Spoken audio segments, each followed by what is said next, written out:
Let me introduce you to one of my best friends, our head of security. Right now, Mr. Big John. How about a big hoorah, Marine? As you know, backstage access is not always granted. Therefore, I'm afraid to tell you, your tour ends here. You just became the biggest villain in reality TV history. And he goes, I hope you know what you're asking for. He goes, because your world's about to change. Everybody's going to know who you are. My job with Poison was to go out and find chicks and to be a personal assistant and to make the after show parties complete debauchery. And that's what I did. Get your Eagle Globe and Anchor, and they finally call you a Marine. Yeah. That was the moment that changed my life. I was security, but I was also the fifth Beatle.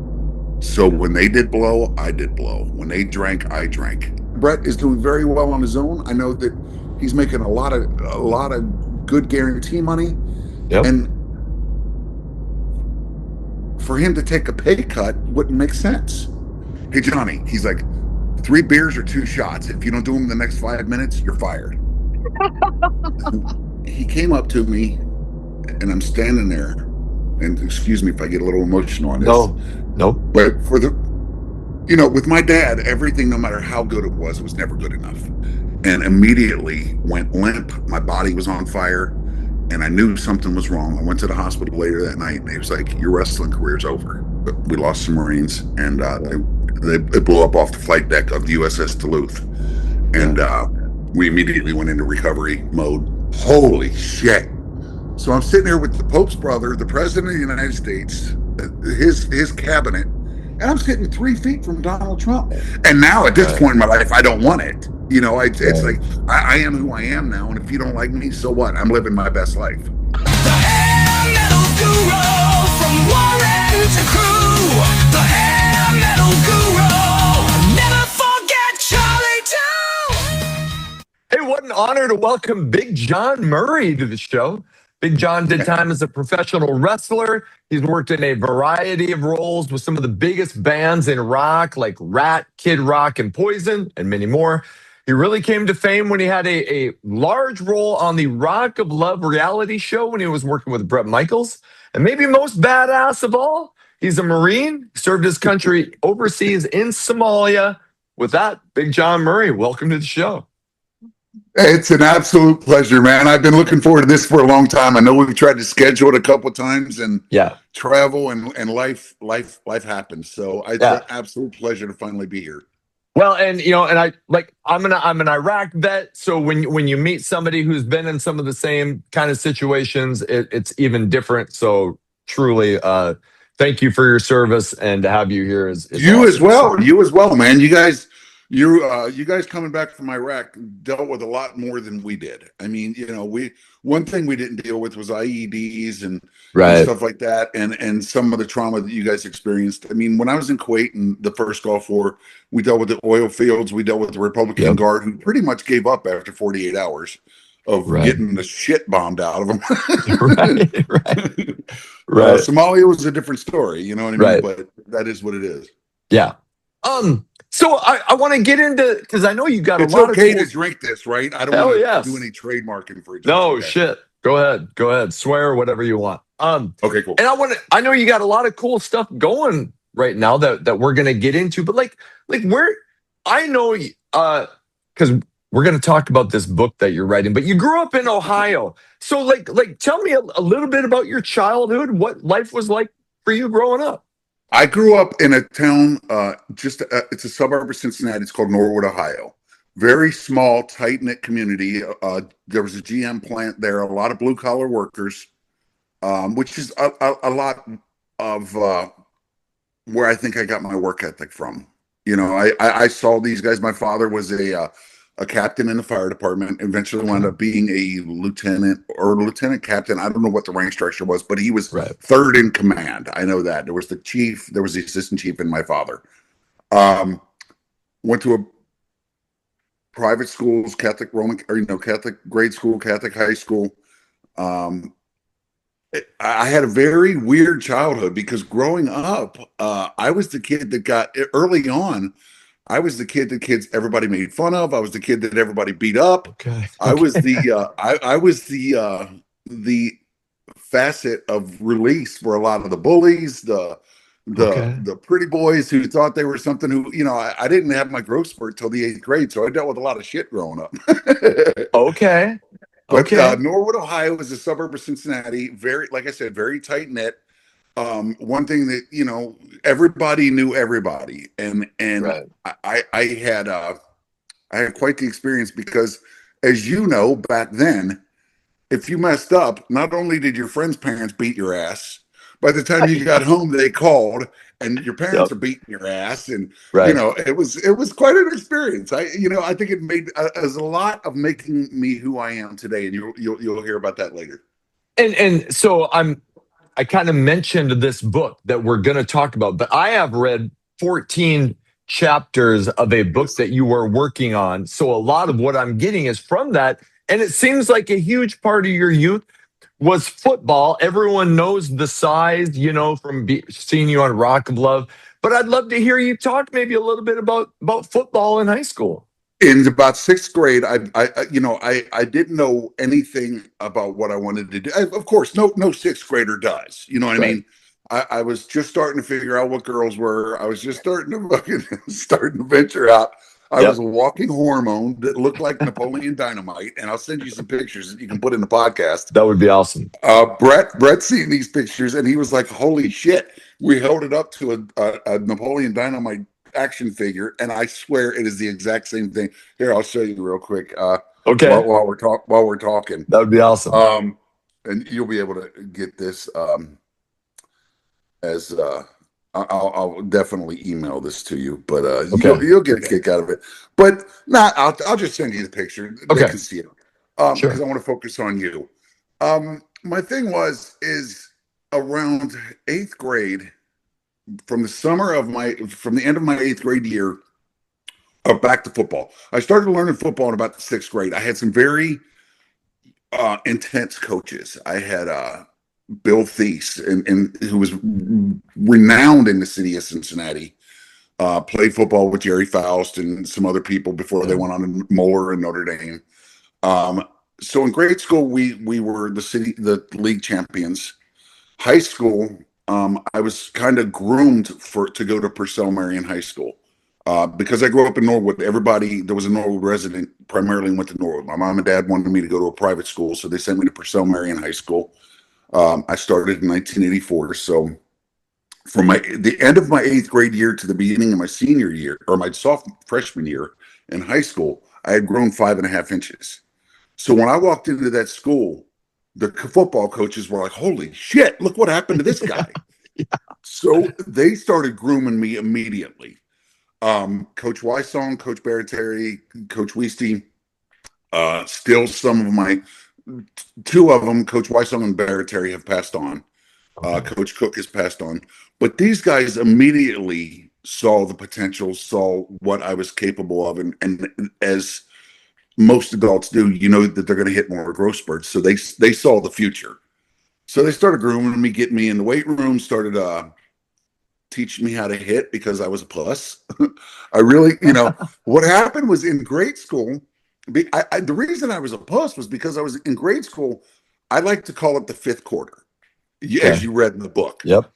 All the other kids got to play the game, and because I was bigger and I was starting to grow, I wasn't allowed to play in the game because the parents felt intimidated. The GCL, the Greater Cincinnati League, felt intimidated, so they created this thing called the 5th quarter, where Okay. the kids that weren't allowed to play got to go in for some plays, and it was basically kill the man with the ball is what it was. There was no structure, no format, no nothing, but we had pads, and I was a puss, Yeah. but I had not really learned anything until I got into high school, and they started teaching me. And one of my best friends, and I call him my brother, he just passed away, Vince Slomboy, he pulled me aside, and he was kind of a mentor.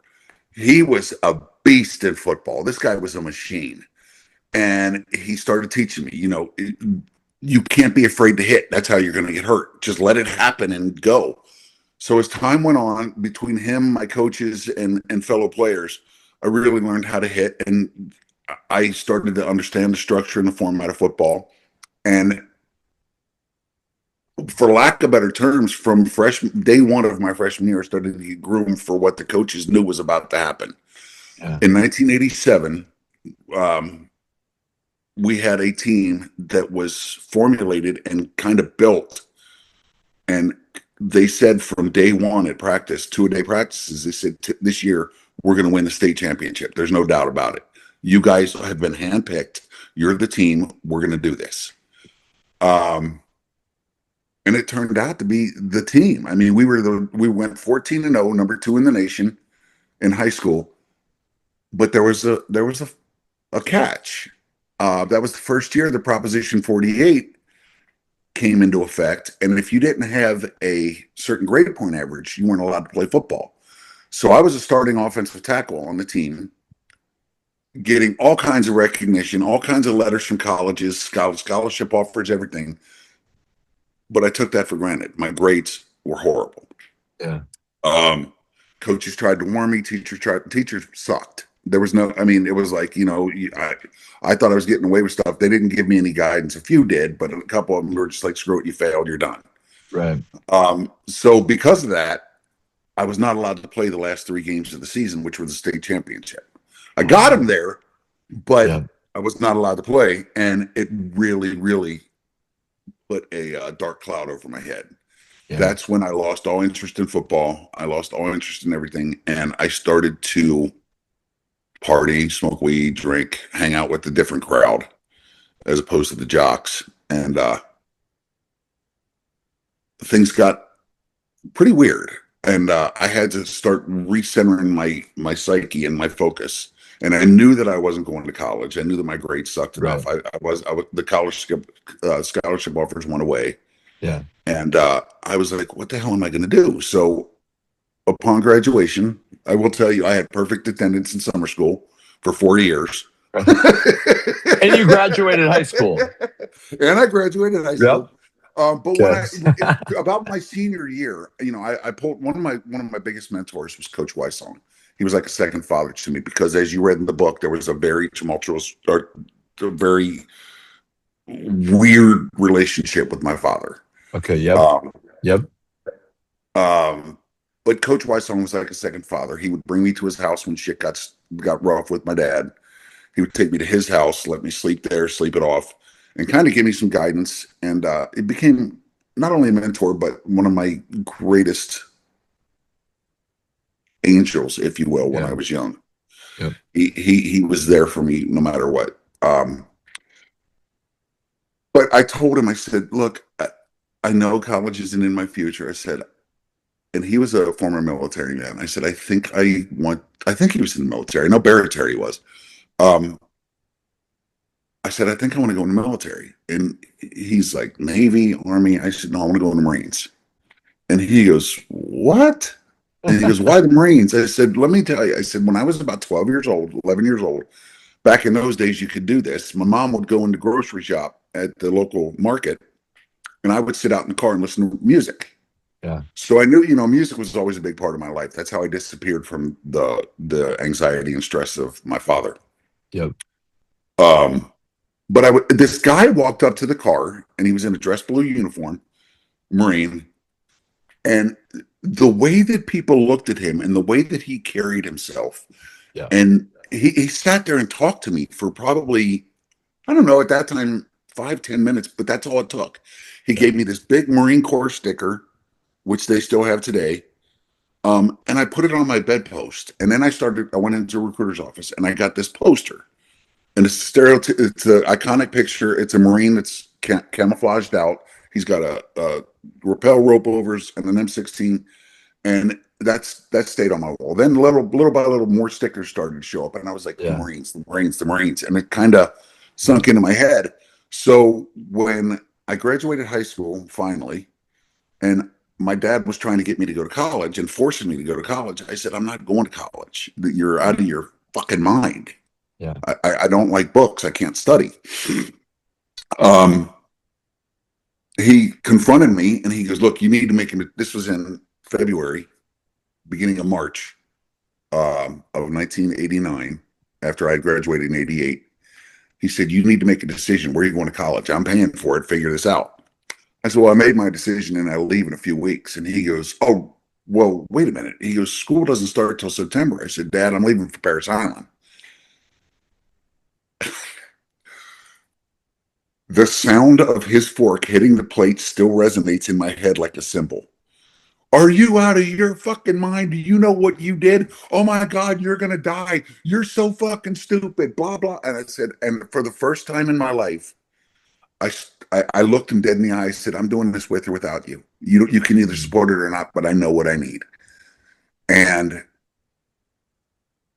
the rest was history. You know, it was, I joined the Marine Corps in 1989, went to Paris Island, which I just went back to last week for the first time in 37 years. Really? And I cried my eyes out. It was just Oh, the other day. shit. I was part of the 3rd Battalion, which was back in the woods. Yep. So they got away with a lot more when they were training the recruits, and they thrashed us hard. And I went back in the barracks. The original squad bays are gone. They Yeah. got condemned, and I guess they tore them down. So I got a little bit emotional there because that was where my life changed. That's where everything, as you know, Yep. that's that one moment in life when you stand on that parade deck and you get your, especially in the Marines, you get your Eagle, Globe, and Anchor, and they finally call you a Marine. Yeah. That was the moment that changed my life. Was when you got to basic, was there, and I'm sure, or I'm assuming there was, I could be wrong. Was there ever a moment where you thought, what the fuck did I just do? About 30 seconds into it, because Yeah. I'm telling you right now, if you see some of the recruit videos, you see some of the documentaries about the Marine Corps, the first thing you hear is the first time I was on a plane, was going to boot camp, and I landed, and they put you in this kind of, not, I don't want to say a banquet room. It was a large room, and you're sitting there, and you got to shut the fuck up. You ain't saying shit. This is moment one. This is where you learn. So we're sitting there, and they put us on a bus, and you go to Paris Island in the middle of the night. And there's 2 reasons. One, you don't know where the hell you're at. You have no visible bearings whatsoever, and it's pitch black. But secondly, it's that intimidation factor, because the minute you pull up to the base, this guy gets on the bus. He says, you know, on behalf of the commanding general, I wish to welcome you to Paris Island, Eastern Marine Corps, Eastern Recruitment Region. And from here on out, this is boot camp. And then they travel onto the base, and you pull around this corner, and you see these spotlights shining down on the ground, and you see this silhouette of this human bulldog. I mean, the waist is about this big, and his shoulders are about this big. I mean, it was like He-Man, right? But you see the smoky cover, and you're like, oh, I'm ready for this. You think, I'm ready for this. I'm ready for this. Until he jumps up on the bus, and you hear that. You got 3 seconds, Zach, 3 fucking seconds, get off my bus, and you will not touch me. And he doesn't fucking move. It's like, how are we going to get off this bus? Right. So the minute that started, I got on the footprints, and I'll never forget the footprints. I took a picture of them. It's on my Facebook. I was the 6th row back, closest to the center of the street. And those are my footprints. They forever will be. Yeah. But the amount of chaos and everything that they create in that just few minutes, you've got 6 drill instructors barking in your ears. Yeah. You don't know what the hell's going on. You can't understand them. By the end of boot camp, you understand every word, but you can't understand a word. They're spitting on you. They're poking you. They're doing all, and in about 30 seconds, I was like, oh, I fucked up. I was like, oh, I'm not going to be able to do this, because for the first time in my life, other than my father, I was intimidated. And I mean, not intimidated. I was scared shitless. Yes. Yes. And you want that title so bad that it's like, okay, whatever they throw at me, I'll handle.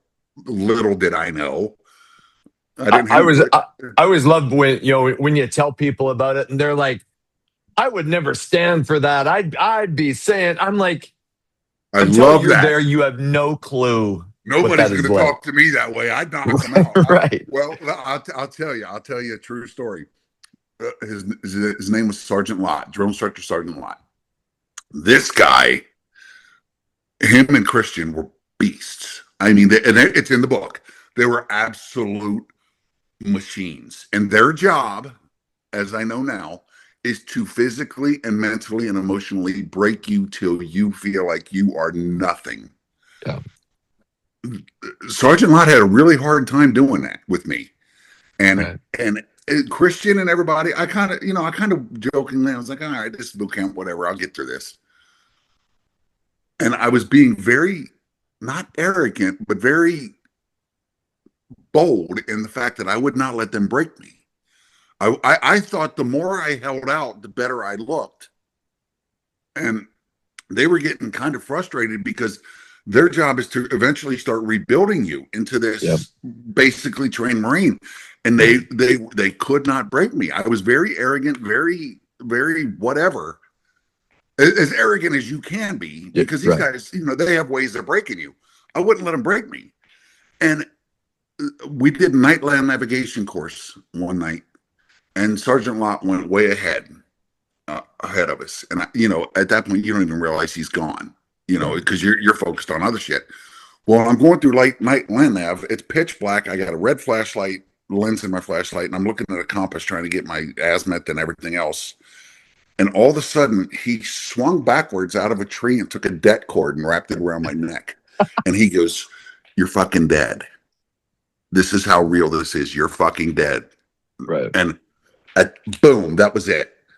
I broke. And the reason he did that was a few days earlier, we were on the rifle range, well, a week, whatever, earlier. It seems like that now, but then it seems like forever. Yeah. We were on the rifle range, and he pulled me out back in the weeds into the tree line where nobody could see us. He took his smoky off, took his belt off. He goes, "I'm just another man now. We're going." He goes, "I'm fucking done with you." And he beat now I got a few licks in, but it didn't affect him as big as I am. But he beat the shit out of me. I mean, I'm bleeding and everything else. And we go back to the range, and I'm trying to keep my bearing, but in the same aspect, I'm beat up. Yeah. And wow. he did his job because he took a smoke, and I was like, all right, cool, I'm gonna kick this guy's ass, because I eventually, through my dad and everything else, I got that arrogance. I lost it very quickly, and I hope he doesn't get in trouble. Statute of limitations is way out for that. Right. But he did his job. He beat my ass. And when I came back, the series commander goes, "Recruit, what happened to you?" I said, "Sir, this recruit fell while going to hit in the head, sir." And he's like, "Bullshit. Who did this to you?" I said, "Sir, this recruit fell." And I never broke. I never broke my bearing. And I think at that moment, I didn't win him over, but I think he understood that he did his job. So then when he wrapped that cord around my neck, that's when it got real. He's like, "Now you're dead." Anybody can beat your ass, but once you're dead, you're dead. And it worked, because from that moment on, I started to succumb. I started to do exactly what they said, and I became a Marine. And you can, I mean, I've always told people the confidence that you feel in yourself once you get done, and Marines is probably way different than what I went through. But when you get done with basic training, you feel so proud of yourself, and so like you can do anything. Every branch of the service, of the service, because whether you're Army, Navy, Air Force, Marines, Coast Guard, whatever, you've achieved something that not everybody either is willing to commit to, or they physically or mentally can't. I mean, Marine Corps boot camp is extreme. Of course, you've heard the horror stories.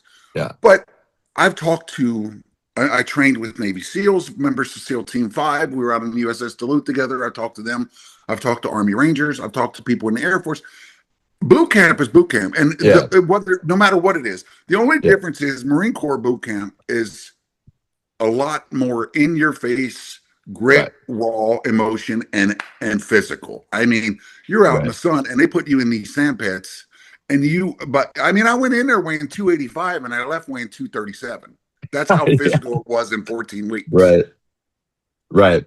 I don't want you to give away the whole book, but you told this crazy story about getting to your weapons company and showing up for PT, like half drunk and in civilian clothes. Yes, anybody who's ever served can like has probably had that dream where you show up like that. But Oh, I anyway, did. I did. I I left Cuba, Guantanamo Bay. I was in Gitmo for a year. I left Gitmo and was assigned to Charlie Company 1-2. And that's how we wound up in Somalia in the first Gulf War. Um, Members of Charlie Company 1-2 evacuated the embassy in Somalia in January 91 before anyone even knew what the hell Somalia was. Yeah. In the middle of the night, two CH-53 helicopters took Marines and a detachment down there. We evacuated the embassy and returned with dignitaries, ambassadors to the USS Guam and their families and processed them, and they got out. Continued on through the Gulf War with Charlie 1-2.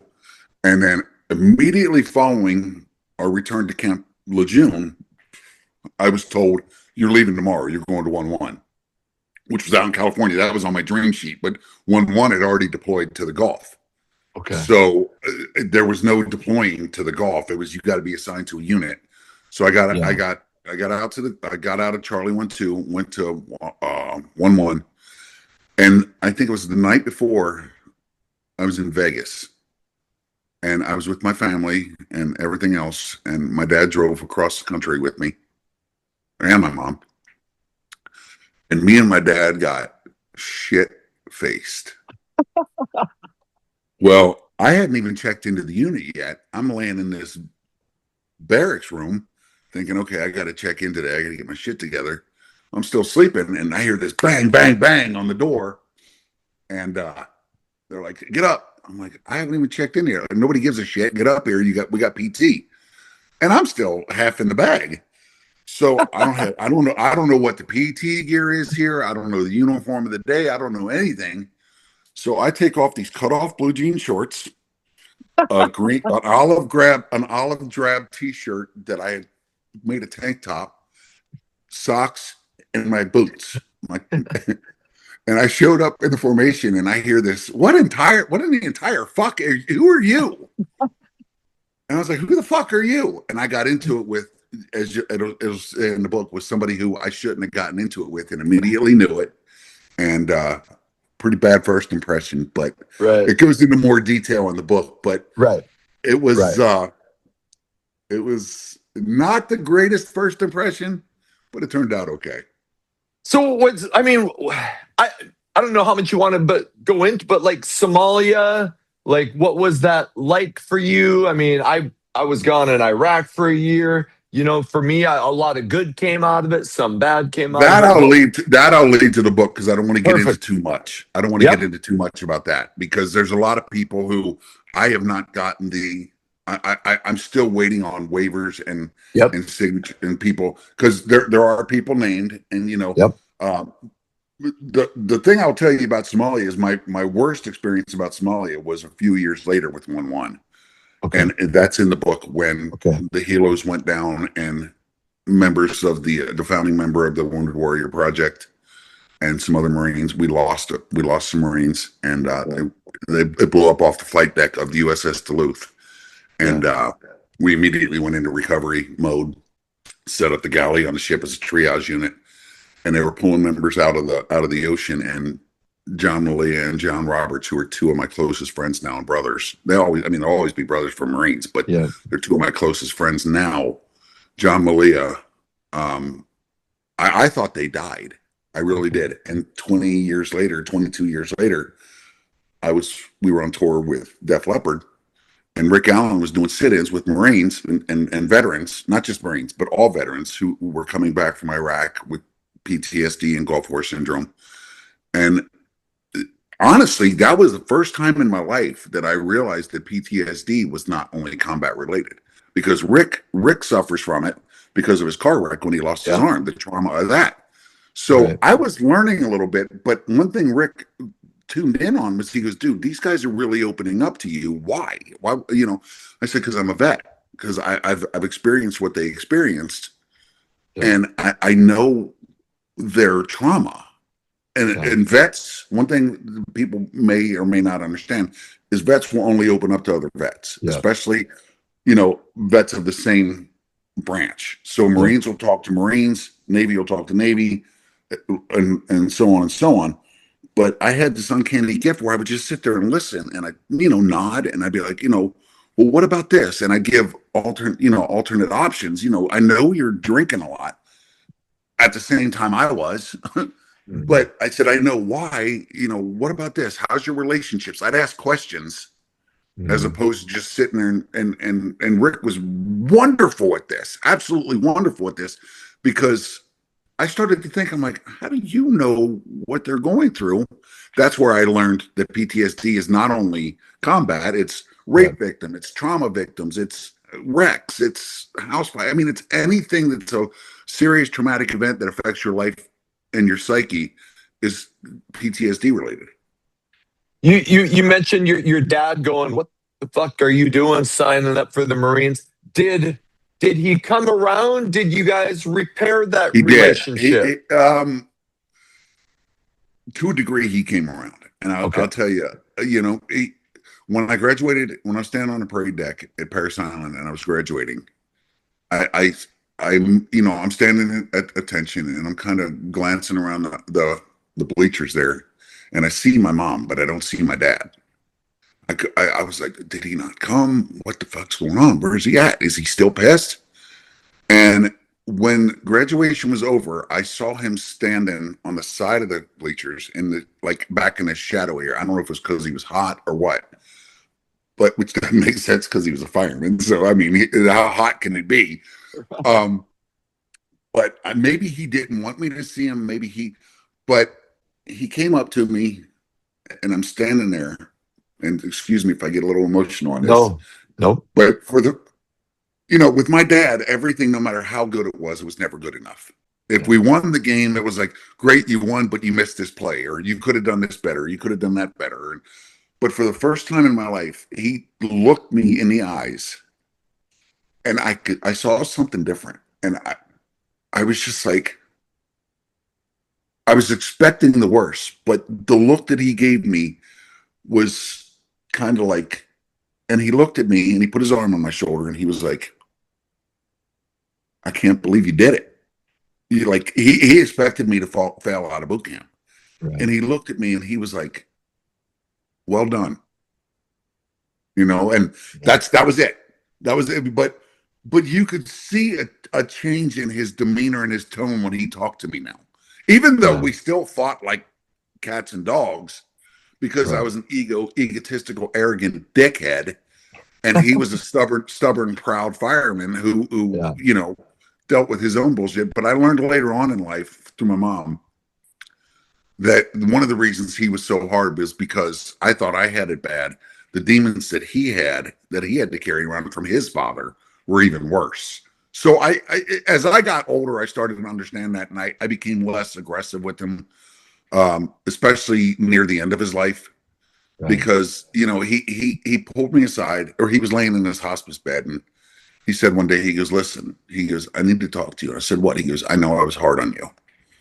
And he goes, and I know that I wasn't the greatest father. I said, Dad, stop there. I don't want to have this talk with you. I said, but I will tell you this. You made sure that I had everything I needed, not what I wanted, but what I needed. You sent me to the best schools. And you did your best. I said, I know now what you dealt with growing up. I said, but I want you to understand something. That shit ends with me. If I ever get blessed enough to become a parent, I will never do the shit that you did to me or say the shit that you said, because there's nothing worse than being adopted and hearing, sitting on the steps going up to your bedroom and hearing your dad say, I wish we never adopted that little fucking piece of shit. He's fucking useless. He's never going to amount to anything.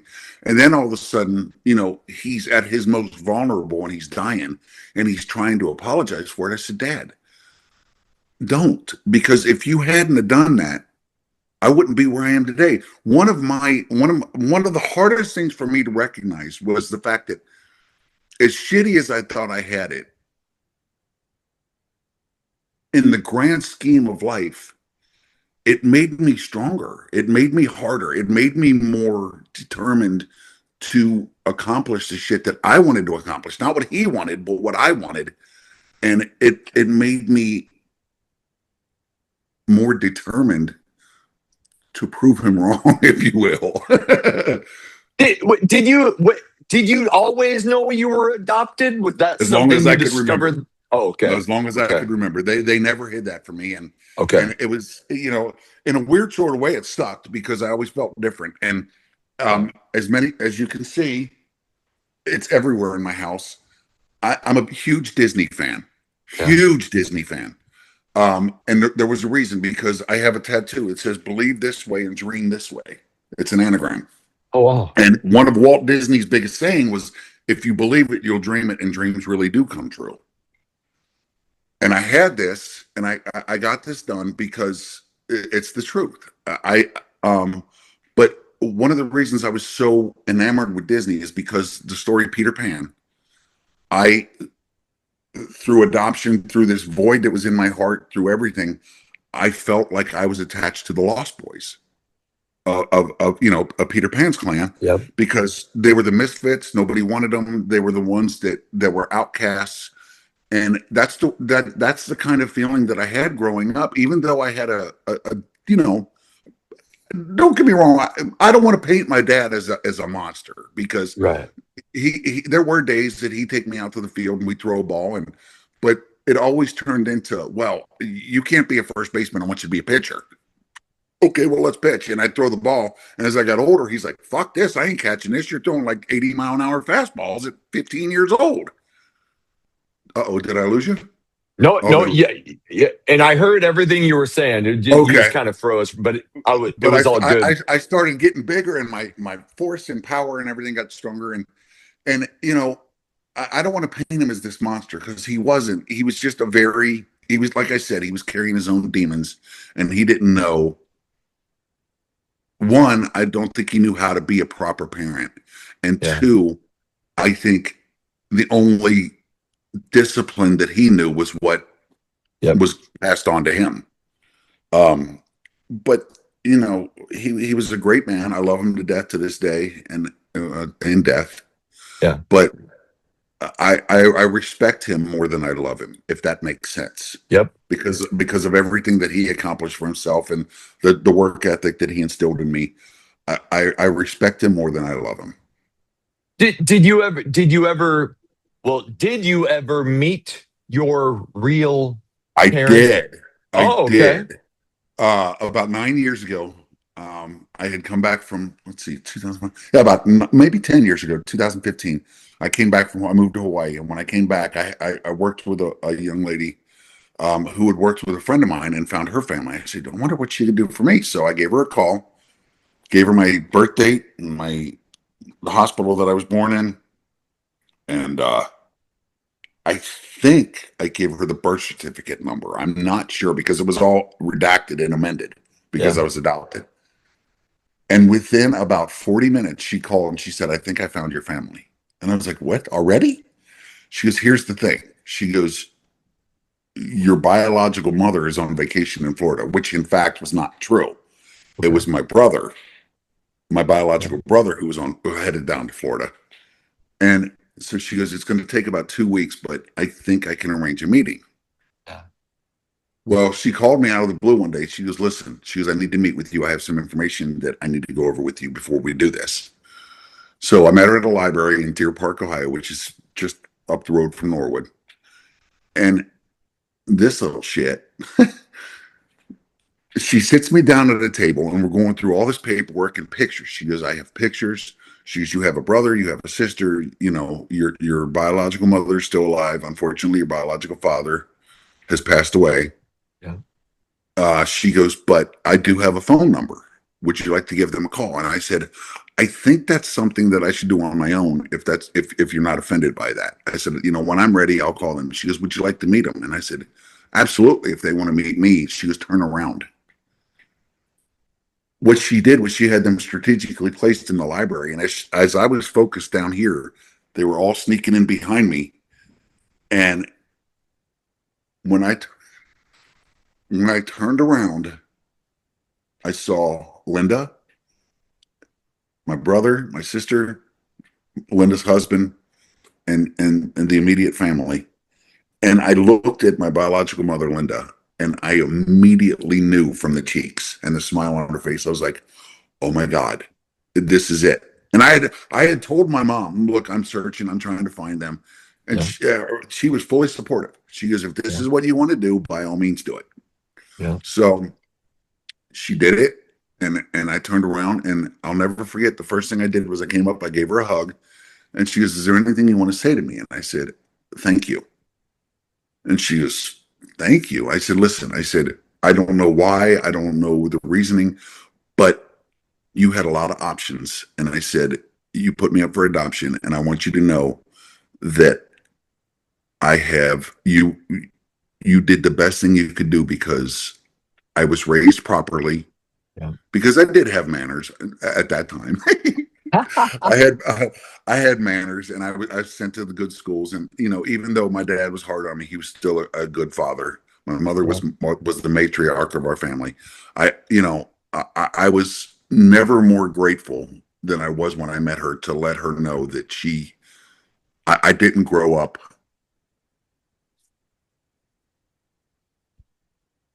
in a horror story. I mean, it was bad, but it was my own personal horror story, but I didn't want to share that with her at that time. Yeah. You know what I mean? But yeah, I met her, and her and my mom became best friends. Really? Yes, they became Wow. best friends, and I'll never forget sitting there at the house I have now, because I bought it when my mom passed away. Um, Looking out the window, and they were sitting on this patio, and I could see them talking and sharing stories, and I was like, that void in my heart was Yeah. completely gone. I was like, my life is complete now. I could die. And little did I know, 2 years later, I would.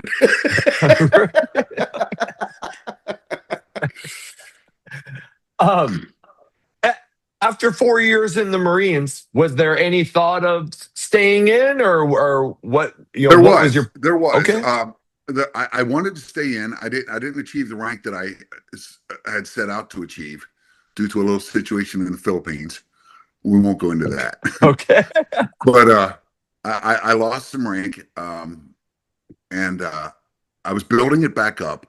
And I wanted to reenlist. Little did I know then what I know now. Had I known what I know now, I probably would have stayed in, because I miss that brotherhood. I miss that camaraderie.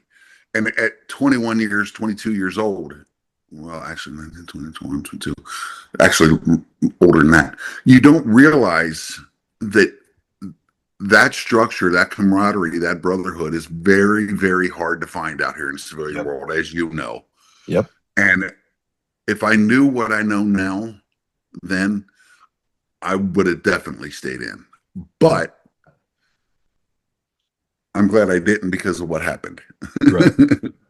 Did you? Is it right after the Marines that you go into pro wrestling, or what is your next move after the Marines? No, when I first got out, I got married to Okay. a wonderful woman. We're still friends.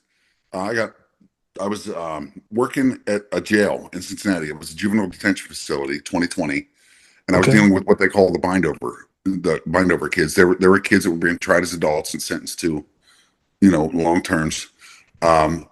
And that's I was spending a lot of time in the nightclubs, because the stress of that job was horrendous. Because I will tell you right now, corrections officers in the legal system do not control the prison system. The inmates run that. We do not. We're just babysitters.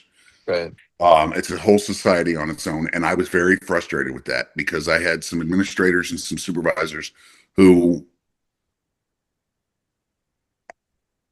based on race, based on my approach to the kids, I got these kids to turn around. I really got them to listen, because a lot of them never had father figures, never had role models or anything. And I tried to give them alternate options for when they got out. I treated them like men, as opposed to treating them like inmates. Right. But I also taught them consequences to their actions, which they had never had in their life. And in a weird sort of way, they started to appreciate it. They started, they would ask for me if they were having problems. Hey, can you get Murray? Can you get Murray? But I was also the enforcer of the jail, because if shit went down, you'd hear over the radio, code red. And I'd be running through the door, and they'd see me, and they're like, oh shit. because they knew that I'd throw punches with him just as quick Right. as opposed to mollycoddling him. I would throw punches. Right. Um, and inevitably that wound up biting me in the ass. But that's another story in the book. Sure. But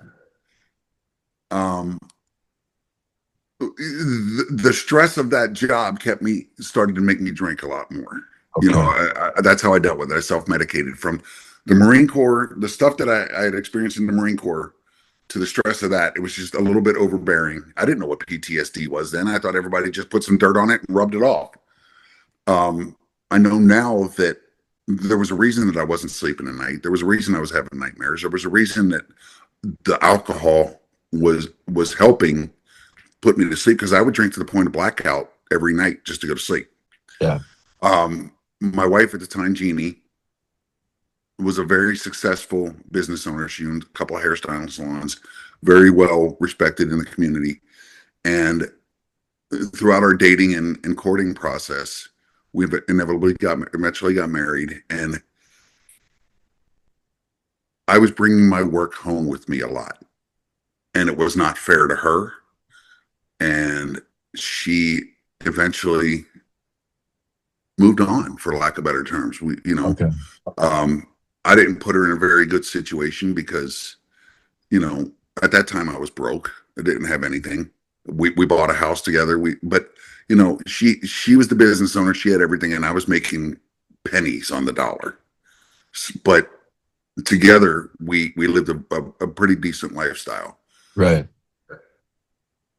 Because of her wanting to leave me and the feeling of abandonment again, I became very vindictive. So I made it a point that she had to pay me like 10 grand, and she had to pay off all my bills and all this shit, because she was the business owner. She was the breadwinner. And I'm not ashamed to say that. Which put her in a very rough situation, because, she was afraid that I was going to try to come after her business. And that was never on my mind. I was like, if this is going to end, I'm not going to walk away empty handed. Right. But, what do? You live and you learn. And luckily we can still be friends to this day.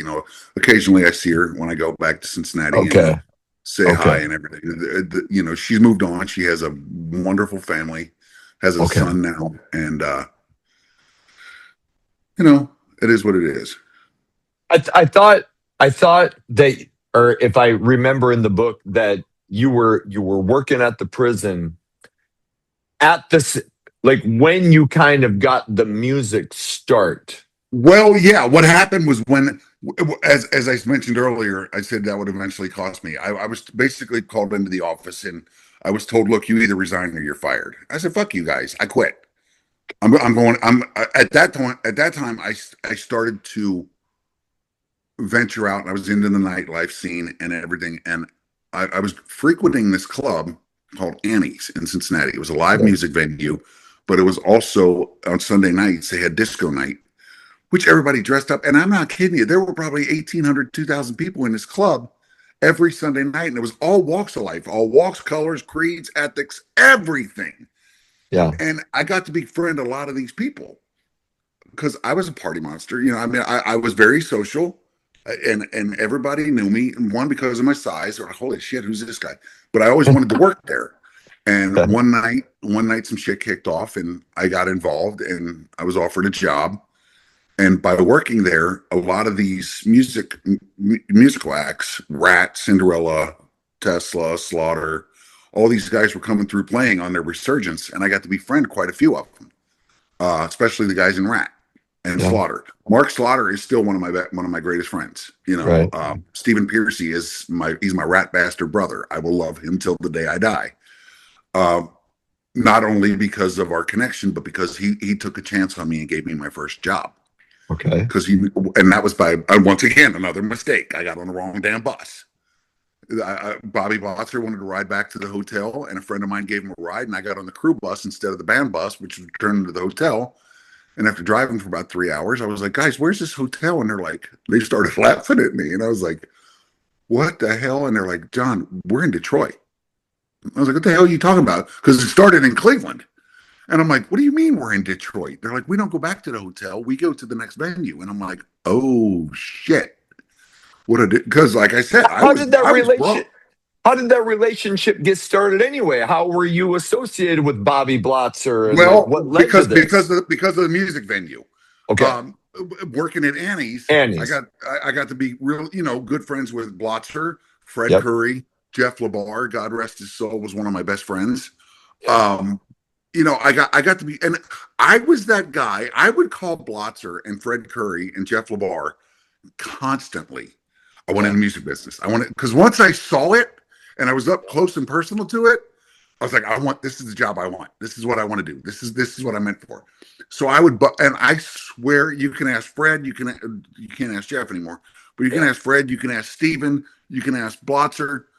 I guarantee you, every time their phone rang, it was like, oh shit, is this John? Is this John? Do I answer this? Because I was like, you got any spots on your crew? You got any spots on your crew? I went in, and I bugged the living shit out of them. Well, they played in Cincinnati, and I got a phone call that said, hey, you want to go? Or no, I'm sorry, they were doing rehearsals in Rockford, and I get Okay. this phone call, hey, we're playing in Cleveland. From Blotzer? Hey, how close are you to this? I was like, it's about 4 hours. Why don't you come to the show? Okay, cool. So I came up to the show and was hanging out and said hi to the guys. And basically, what they would do is when they would come to town, I was that guy that would help out. I would stand there, and Larry Moran, the tour manager of a lot of these bands at the time, Yes. would welcome me, and he'd give me a laminate, and I'd help try to coordinate without knowing the job. Larry's like, hey, stand here and just keep people moving, or do this, or go out and greet people, let them know where this is happening. So I kind of weaseled my way into a degree on the lowest level. I was that guy that annoys the shit out of me now, but I understand it. I Right. understand the passion, Right. and Larry saw the passion well before I did, because I would call him, and I would call, like I said, Blotzer and those guys. Hey, you got anything? You going out on tour? You doing this? You doing that? What can I do? What can I do to help? So when I get up to Cleveland, I see Blotzer, and he wants to ride back to the hotel, and I hang out with the crew with Joe Anthony, my brother who's passed away. I wound up moving to Vegas with him. I'm hanging out with those guys, and we're drinking and having a good time after the show. The band's already gone, and I get on the bus and wound up in Detroit. And I called a friend of mine, Lance, who in the book is referenced as he was at the Club Annie's. He was the promoter, and he was working the bar there. I said, Lance, I said, I screwed up. I said, I'm in Detroit. And he goes, no, you're in Cleveland. I said, no, dickhead, I'm in Detroit. I said, I got on the wrong bus. And he goes, oh shit. I said, I don't know what to do. And he goes, I said, look, they're playing in Cincinnati in 2 weeks. I've been offered this opportunity to see if I really want to be part of this by Larry. He goes, why don't you hang out with us? And if this is really what you want to do, let's see what happens. So they, for lack of better terms, created a position for me. Okay. They pulled me up on a bus, Steve and Bobby Warren, and they said, look, you have 2 weeks. Let's see how you like this. Just ride it out, ride the bus, ride the train, and let's have some fun. I asked Lance, I said, what do I do? And he goes, I'm going to give you the best advice I can give you. Be the first one off the bus and be the last one on. And the reason I knew Lance so well, and the reason I called him for advice, is because he's the one that got me training in professional wrestling in Cincinnati. Okay. And we'll go back to that in a minute. Yep. But I called Lance, and he goes, be the first one off the bus, be the last one on, and always look busy. That's exactly what I did. And, and when Steven or Warren or Bobby would leave the bus, I would walk by their side, make sure that, set up dressing rooms, get them to the dressing room. And I started to kind of blend in. And after a few days, they called me up on the bus, and they were like, and they had, I'll never forget it. Steven will tell you the same, and he says it in the podcast, I think. They had this very serious look on their face, and they're like, hey man, we need to talk to you. And I thought I really screwed up and did something wrong. And they all three look at me at the same time. They're like, you want a job? I was like, well, I thought I had a job. And they're like, no, do you want a job? Do you want to go on payroll? Do you want to pursue this? And I was like, yes. And history was made. And I finished that tour, and we wound up being, it was me and Steven and Blotzer. Warren, I love to death, but I don't talk to him much. Okay. Blotzer and Steven, Warren's kind of a private person. Yep. And he's very, very into the military talk. We talked a lot when we were on tour about military and weapons and stuff like that. And military, the why you outflank someone is policies, procedures, combat environment. Yeah. But Steven and Bobby were more personal. They were the party guys. They were the ones that I immediately clicked with. And Steven and I would do this thing called Wake and Bake, where we'd be on the bus and I take that back. And Robbie Crane and Carrie Kelly at the time, family till the day till we depart this little marble, whatever this thing is. Right. I love those guys to death. But Steven and I would do this thing, Wake and Bake, where I would sleep in the very back of the bus because all the bunks were filled. So I had the back lounge to myself and I'd sleep on the couch. And he'd wake me up and I'd hear this whoosh, and he's popping beers. Wake and Bake, Wake and Bake. And I was like, holy shit, here we go again. But a real friendship and brotherhood was created there. And from that tour on, Steven has always referred to me as his rat bastard brother. Okay. I've had Blotzer on, and I've had Robbie Crane on, and Robbie Crane is and they're both shit. They're awesome. I love them all. I love them all. Not only because they gave me my first gig, but because, excuse me. Yep. A friendship and I dare to say family was born. Bobby and I hadn't talked in probably 10 years. I was in Bobby's wedding in Hawaii. Okay. He came to Hawaii with his wife at the time, invited me, and I got to be part of his wedding, stand in. And this clique, brotherhood, whatever was formed, and somehow this little kid from Norwood, Ohio fit in perfectly. And it just, for the first time in my life, I felt like, okay, I belong to something. So now when people talk about Ratt, or they talk about Poison, or they talk about Kid Rock, or they talk about, I was so blessed to work for Brian Setzer and the Stray Cats.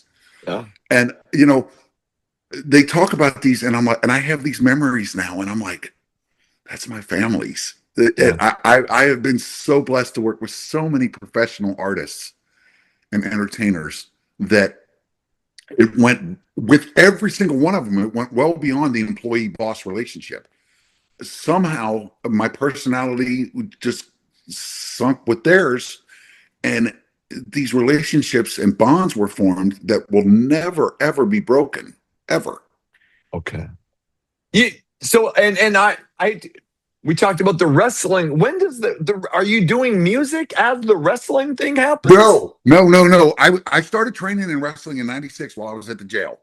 And Lance got me into it, and he had this vision. He's like, dude, you're a big guy. You could be a wrestler. And I grew up with Brian Pillman, who was huge in the wrestling business. And I ran into Brian. He goes, dude, you really grew up. He goes, you got a career in wrestling. And Brian kind of influenced me in that direction, but Lance secured the deal. He put me in a training facility called the HWA, which was Heartland Wrestling Association, which was Les Thatcher, who was an icon in professional wrestling in the early days. Vern Cogney, all those guys. And Les held a training facility. Well, Lance paid the initial fee for me to train, and I think it was for a year or 6 months or whatever. Les really started to notice some potential in me. And I now, mind you, I was still young in professional wrestling. I didn't understand the psychology or the storytelling. I thought my size and everything was going to be enough to get me through. I didn't hit the gym properly. I wasn't getting the mass, because now I know when after coming back to it 10 years later, 15, 12 years later, now I understand storytelling, the psychology, how you bring these fans into the story and you swerve. And I was always a heel. Right. And it was so easy to be a heel because you can cheat, you can lie, you can piss people off so easily. And, I was so blessed to work with people like Sean Casey, and Cody Hawk, who the Cauliflower Alley CAC has issued or has awarded the Trainer Award 3 times in its career in like 80, almost 100 years. I believe it's that. Don't quote me on the years, but I know it's been around a long time. And that organization is specifically for professional wrestlers who have overachieved, and it's a way for everyone to get back together every year, and you celebrate the good, the bad, and the ugly, and you do the memoriams, those that we lost. But they also, through your contributions and your membership fees, they take care of the wrestlers who are sick, who are ill, who need some financial assistance. Because let's face it, professional wrestling, unless you're The Rock or Stone Cold, there's no retirement. Right. There's, which I found out there is now on a certain platform, with one federation. But a lot of these wrestlers who were on top of the world are, for lack of better terms, living in squalor when they retire, because they don't say they're just like me when I was young in the music business. They don't save their money. They don't invest it. They don't do anything. They think it's going to last forever, like Ric Flair. And unfortunately, one injury and you're done. And that's what happened to me. I was hell bent on becoming part of the ECW, and I was very blessed to have worked with some of those guys and do what they call not even dark matches. I trained with some of these guys, but Sean Casey and Shark Boy and Tarek and all these guys and Chip Fairway and some of these guys moved on. Eli Drake and Pepper Parks and all these guys moved on, and they were the few that made it. They made it into those careers. But I took Cody and I were training at one point, and I asked, I was this 6'6", 6'7" guy, 300 pounds, 290 pounds, who was doing shit off the top ropes, who was hitting the corners and bouncing back and flipping and doing taking superplexes and stuff, which was unheard of. I wanted to be the iconic guy, right, that was big but could still do the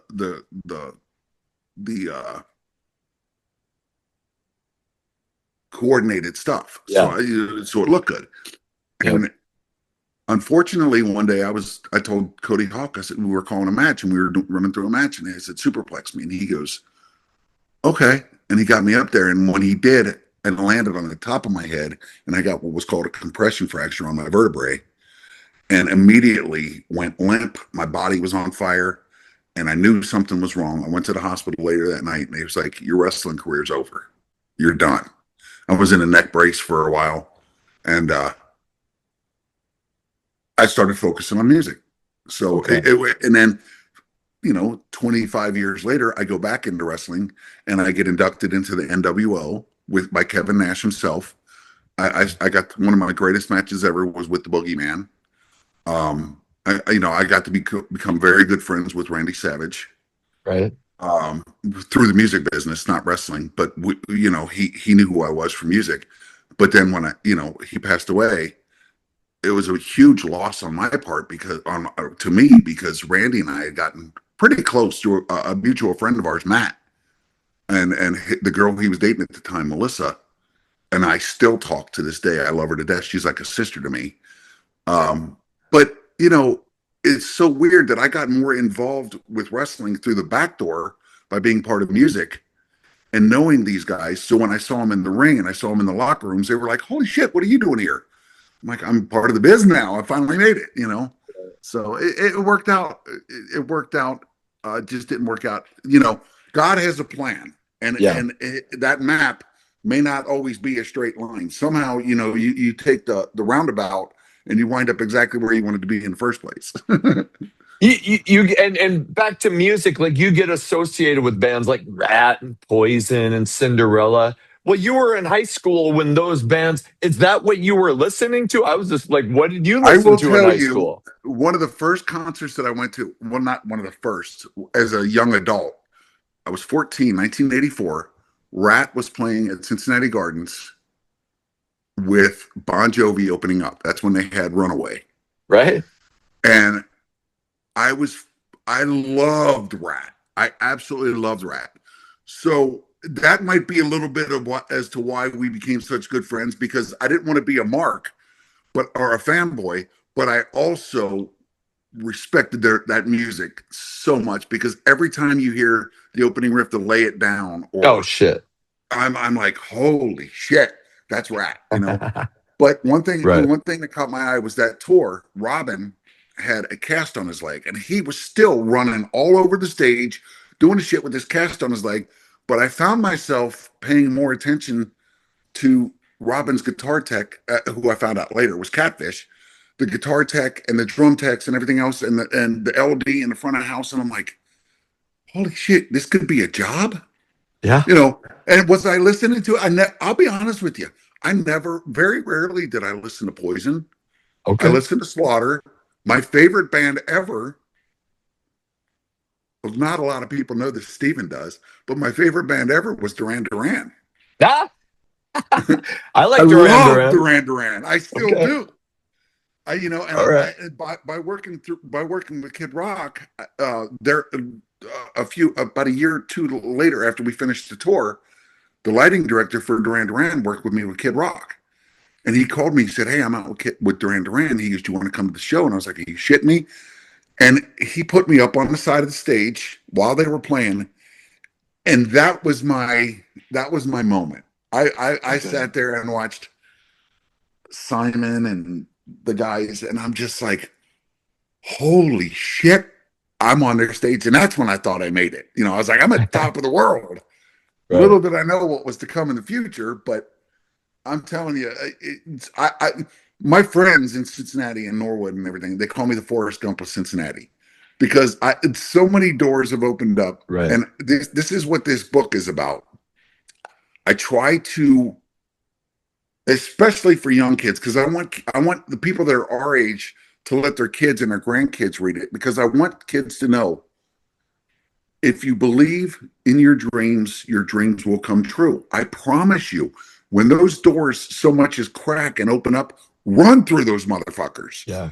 If it doesn't work out, at least you tried. Right. But don't ever sell yourself short and run through those doors, because you never know what the hell might happen. Yep. I'm living Yep. proof. How does amen. Amen. How does Rat lead to Poison? And then maybe we'll get into the rock of In love stuff. 99, in 90, 98 or 99, 99, I think 98. Not 98 or 99, where I was out on tour with Poison. Yep. They were supporting act, and I was working with Ratt, and through the course of the tour, I crossed paths. One of my jobs, you'll love this story. One of my jobs with Ratt was to put up these giant air balloons, and they looked like beer cans, and one said Ratt and one said Roll, and they got the old blower motors. And I'm trying to put these damn things up, and there's holes in them. These things are from 1984 or 86, right? And there's holes in them and shit. And I'm patching them with tape, and I'm doing this. Well, I was in a windstorm in Cincinnati, Ohio. This tornado or whatever was coming through, and I could not get these things to stand up. Well, one day, that same day, I'm trying to put these things up, and the stars aligned, and Bret was out riding his bike through the venue, yeah, and out in the parking lot and everything. Bret pulls up behind me, and I'm bitching. I'm like, this fucking balloon, I can't get this thing. And I hear, hey, you want a hand with that? And I was like, and I turn around, and there's Bret Michaels, and I'm like, are you shitting me? I was like, you're Bret Michaels. What the hell? You're helping me do this? And a friendship was immediately started at that point. Okay. We kept in touch, but a lot of people don't know this, because the success of Rock of Love and my history with Bret was when I first started working for Poison. I started working as a personal assistant security for Ricky Rocket. Okay. And Ricky and I, you know, for I think 2 years, we were together, and, you know, on 2 tours, and it was absolutely wonderful, you know, and it got my foot in the door. And luckily there was a tour manager at the time, Rob Stevenson, who had been with the band from the beginning. He put me with Ricky, because when I was with Ratt and we were on tour with Poison, he and I had conversed, and I underwent his tutelage. He's like, look, if you want to make it in this business, you got to do this. You got to do this. This is not what you do. This, and Rob really helped me. A lot of people give Rob a hard time, but Rob really helped me in the beginning. And he was very much a staple in my development. And by putting me with Ricky, it gave me a chance not only to be visible and get to know the band and be seen, but it also gave me some responsibilities, sometimes a lot more than the other band members. Because Ricky, if you don't know Ricky, when he packs for a tour, the old proverbial saying, you bring everything but the kitchen sink, that's Ricky. It took me fucking an hour to get his suitcases in the hotel rooms just to turn around and take them right the fuck back out. And I mean, he had everything in there. Right. And that was a standing joke. It's like, if you can get through Ricky, you can do anything, Right. But Ricky was and is a very, very professional and welcoming. I got to know Ricky's family. His father was a Marine. I got to be with his father as he was close to his passing. Ricky, we were in, I think we were playing in Pennsylvania somewhere, and Ricky and I went up to visit Norm. And Norm always had a respect for me, one, because I was a Marine, but two, he knew that I was doing my best. I was not perfect by any means. I fucked up a lot. Right. But Ricky always gave me a second chance, and he always made sure that he guided me. You know what I mean? So, but later on down the road, Bret had started his idea of a solo tour, and he asked me, he said, hey, I want you to come on the solo tour with me because I like your work ethic. I like the way you think. And you and I have shared some laughs and everything. I like you as a person. And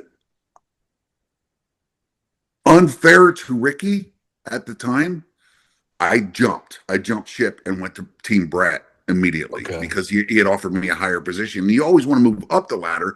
And when they say, hey, you're going to have more responsibility, you're going to do this, I was like, okay. My dream was to be a Patrick Whitley or a Mark Hogue at some point in my life. And Patrick Whitley, if you don't know who he is, he's synonymous with Kiss and Ozzy and all these other people. Mike Amato was Guns N' Roses and Cinderella, and now he's with Slipknot, and now he's with a country artist. And I mean, these are the names that are synonymous up there with like the Sharon Osbournes, only they're on the production level. Mark Hogue, Aerosmith. I mean, Cheap Trick. I mean, these are my mentors. These are the people that they see me screw up, and without chewing my ass, they gave me guidance, and I can never take that back because some of the things that they told me wound up being some of the most important things in my career. You mentioned going from, you were working with Ricky, and then Bret starts the solo thing. I'm not asking you to speak for any of them, but what was your perspective of their relationships in the late 90s, early 2000s, if I'm right on those years when you're working with them? It was good. It was really good. I mean, it was the first time that they had reunited since what year was whatever year it was when they disbanded, when they had their little falling out. 99 was their first year back together. So I got to be with them during that, the reunion tour, Holly Weird, the Greatest Hits tour, and the relationship was really good. I mean, it was. Of course, just like any band, you have your problems. But at one point, we were all on the same bus together.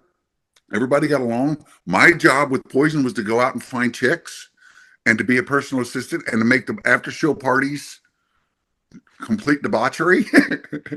And that's what I did.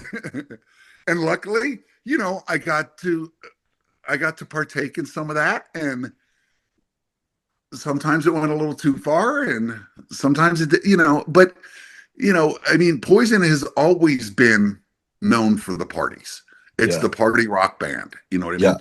And there is nobody, and I mean, other than maybe Kenny Chesney, there is nobody that can throw a party like Poison or Bret Michaels. Right. And luckily, I got to coordinate those for many, many, many years. And, I got to meet a lot of really good people that I still consider family, and I still consider some of my closest friends. And I got to experience the rock star life, if you know what I mean, the rock star life, without ever playing an instrument or without ever singing a song, singing a note. What is a like your security or a personal assistant? What is a typical day like for you? Whether it's Poison or I'm Bret glad you Michaels. asked that. I'm so glad you asked that, because everybody thinks that it's, oh, I could do that. I could do that. Bullshit. I've seen so many people come and go that many times, infinite amount of times. My day would start at 6:30, 7 a.m. I'd get up as soon as the bus would dock at the next venue. I had to be up. Rob would wake us up, or we'd wake up. But it got to the point where you could feel the bus stop. We'd get up on our own. We go out. We get the luggage. Get it into the dressing room. Set up the dressing room. By that time, it's 9 o'clock. Band starts waking up, and you always leave a radio on the bus so the band members can contact their own personal, because we always had radios. So Ricky would call me.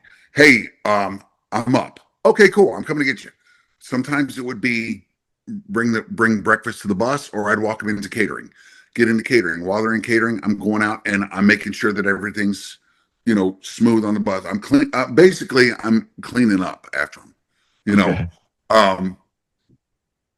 get their suitcases in, a lot of bag carrying. But then when they were done with breakfast, they go in the dressing room, shower. With Ricky, he would like to go out into town. So Okay. my job was to know, one, where we were going, and know the time frame of when the hell we had to be back. So Ricky's a very personal person. He would meet a lot of people, and we would have people come to the venue, and I'd have to meet those people and say, let them in. They'd pick us up, and for example, Atlanta, we'd go to Little Five Points. I think it was Little Five Points or Little Points or whatever the hell it's called. And there's all these, shops, and we'd go shopping. Or he'd want to go out and eat. He was vegan, so I'd have to know where a vegan restaurant was. We get back, and at 3, he'd shower up, get ready, whatever. Get ready for sound check was at 4. 4 o'clock comes.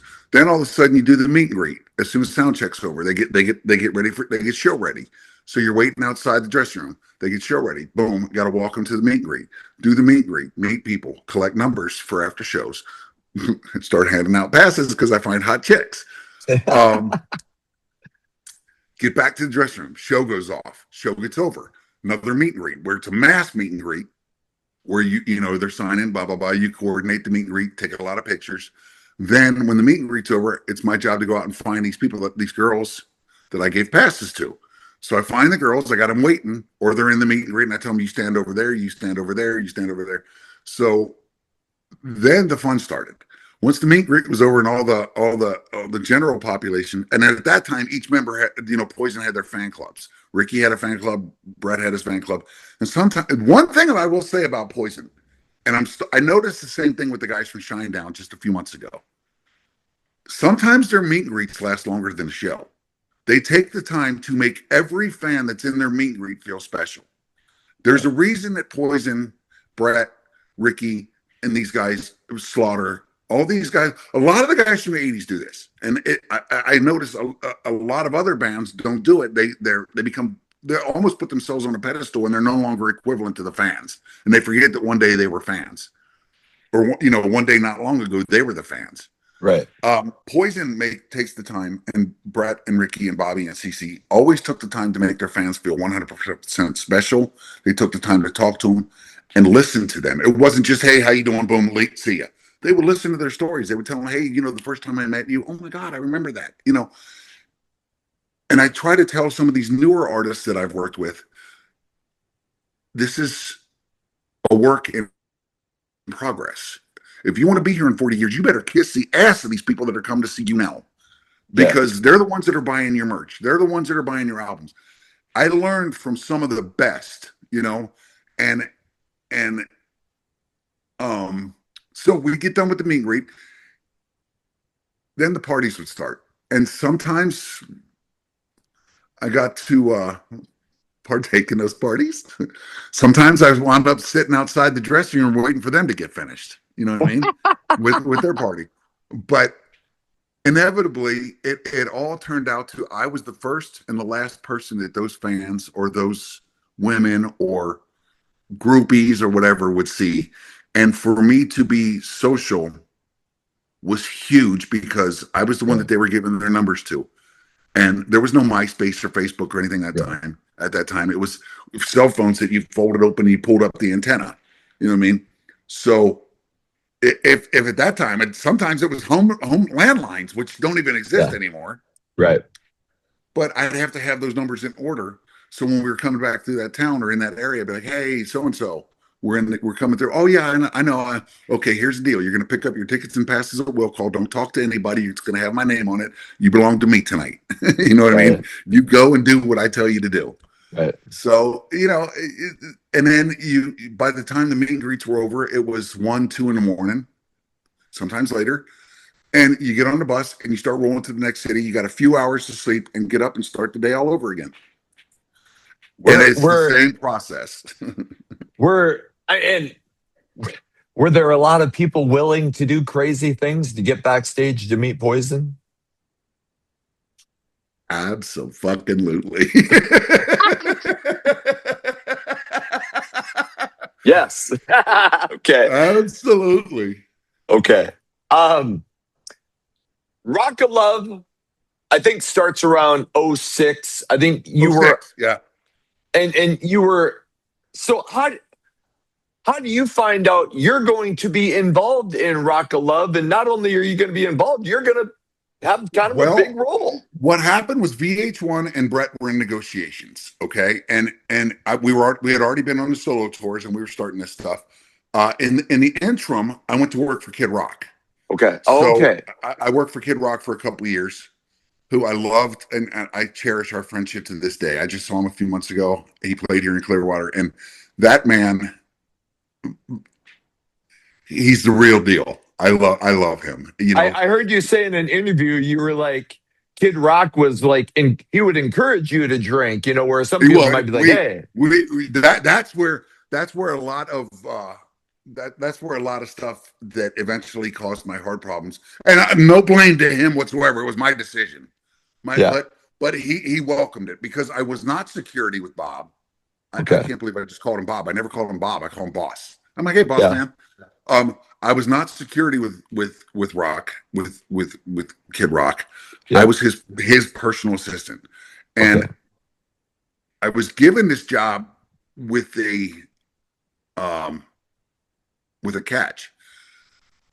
Shakes, who had worked with Poison, was now production manager for Kid Rock. He called me, said, look, I need a production assistant, or I need a personal assistant. Yeah. Okay, I'm in. What do I do? And he goes, oh, you don't have the job yet. He goes, we have 3 sold out shows at Pine Knob in Detroit. And he goes, I want you to come in. I want you to meet him, the band, the crew, and see if you fit in. And he goes, if you can get through these shows, I promise you have a job. Because in Detroit, with it being Kid Rock, it's going to be the most chaotic of all cities. Right. I had the job at the end of day one. Okay. When I showed up in Detroit, Boss was throwing a party at his house for all the crew. He's one of those guys like Bret who goes out of his way to make sure that the crew feels special, and he appreciates their work.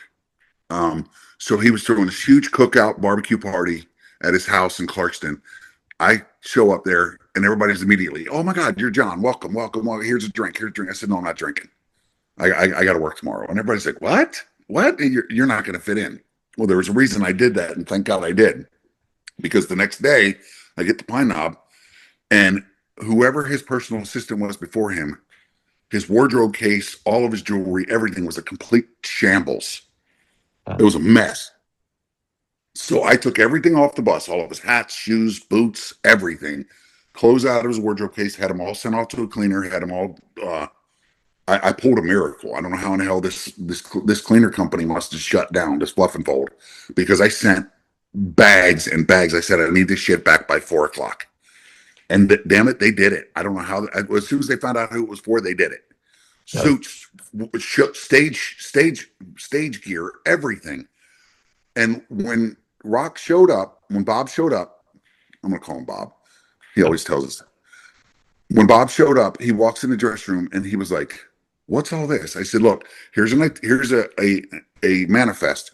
It has every item that you own that you're out on tour with, serial numbers, models, makes, everything, design. And he goes, "What the hell is this?" And I said, "This is everything that's in these wardrobe cases and on the bus and everything."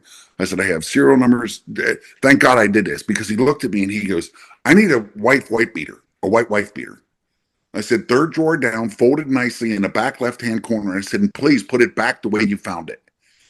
And he looked at me and he was like, "Wait a minute, I'm the boss." And I said, "Yes, but this is mine. This is my world. I'm going to treat your shit the same as I treat mine."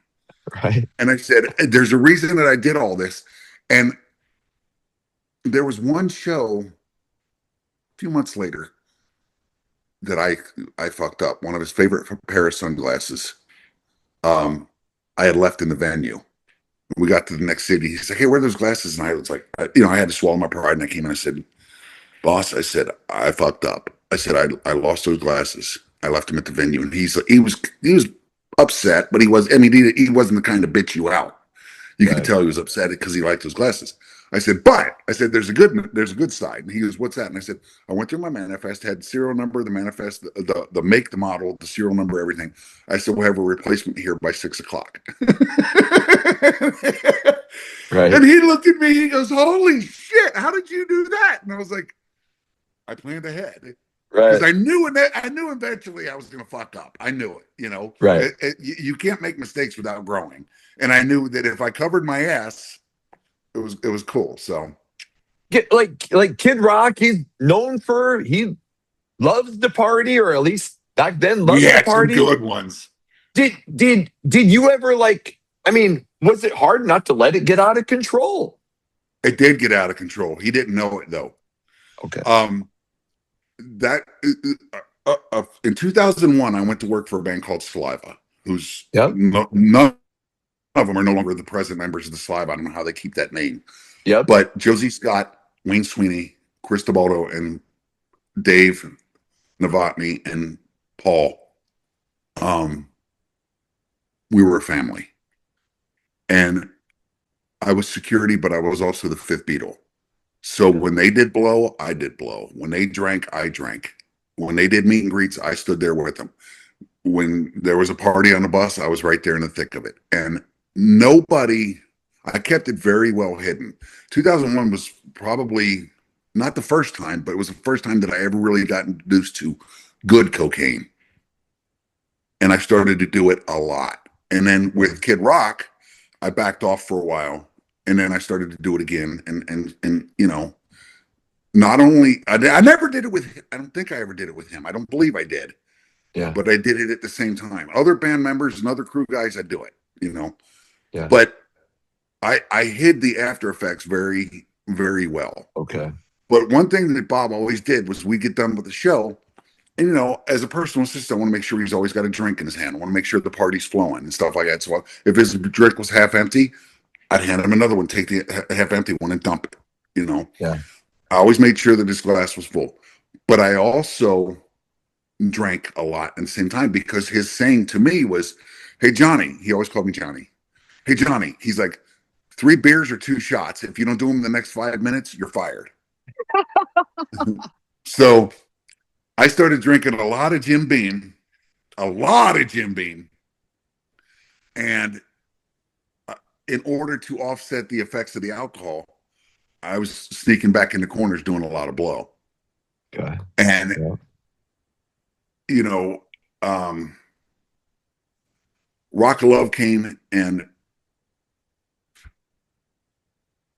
I don't want to. He always tells people, and he tells people to this day, he's like, "Bret Michaels stole my best personal assistant," and I've heard people tell me that. Bobby talks highly of you. He says that you were his best personal assistant, and Bret Michaels stole you. I said, "No, you got to understand." I said, I worked for Bret before I worked for Bobby. Right. But the fact that he says that I was his best personal assistant means a lot to me. Now, I don't know who he's got now. I think his name is, I met him and I can't remember his name. Great guy. He coordinates a lot. I had to go through him to get to Bob up here in Tampa. Great guy. But I always hold in my heart, the fact that he invited me to his wedding with Pam. He whenever he would go out, I was there with him. And he never, ever once, just like Bret, never once took the high road with me. He always incorporated me into it. And Bret does the same exact thing. You know, hey, there, you know, did you see Johnny? Did you see Big John? Big John, Big John, Big. And when VH1 came to Bret and pitched, and they pitched this offer, Bret said, okay, here's the deal. If I'm going to do this, I want John with me, because you're not going to put in some Hollywood stand-in where there's no chemistry. Because John and I have a chemistry. He's my brother. He's my friend. He's worked for me a long time. He knows my ins, my outs, what my needs, my necessities. Plus, Bret's diabetic. Yep. And I learned very quickly how to deal with that diabetes crisis, because I could read him. I'd watch him and I'd be like, did you check your blood sugar? Because I knew when he was going high and I knew when he was going low just from his body language. Mm-hmm. So, you know, he kind of made it a stipulation that I be part of this. Now, did I know that I was going to be as involved as I was? Fuck no. Right. But once we got there and the cameras were on me, I completely ignored the cameras and I said, look, you got to let me be me. You can't give me a script. You got to and this is why the girls liked me so much, not in a romantic sort of way, but as a respect sort of way, because I kept it real. You know, I came out on that very first show and Mark Cronin, director, said, I got 25 girls. I can only have 20. Don't get rid of anybody. Let me do what I do. And when I came out, I was like, you, what are your names? Blah, blah, blah. Everybody knows the story now. Yep. And there was a few of them. I'm not gonna give away personal details, but there was a few of them that I had already known through the grapevine that was going to cause conflict with other artists. One was dating another artist. I'm not going to say who, but I knew for a fact. And I looked at her and I was like, what's your name? And she told me, and I was like, yeah, that's who I thought it was. So I was like, ladies, as you know, in the real world, not everybody gets backstage. Unfortunately, the same holds true here. Your bag's green at the driveway. You got to go home. Were you nervous at all? I mean, I'll be honest with you, not really. Not really, because I got to be me. Okay. If I was acting, I would have been nervous as shit. Right. But because I got to be me and I got to do what I do, and it just flowed. And when I walk back in, Mark Cronin looks at me and he goes, holy shit. He goes, two things. He goes, you just became the biggest villain in reality TV history. And he goes, I hope you know what you're asking for. He goes, because your world's about to change. Everybody's going to know who you are. And immediately I was like, oh shit, now I'm not behind the scenes anymore. Right. That's when everything I started to get a little bit queasy. I was like, oh God, now everybody's going to know not only who to go to, but how to ask for it. You know, now there's no second guessing. Oh, I wonder if he's with the band. I wonder if he works for the band. Now it's find Big John.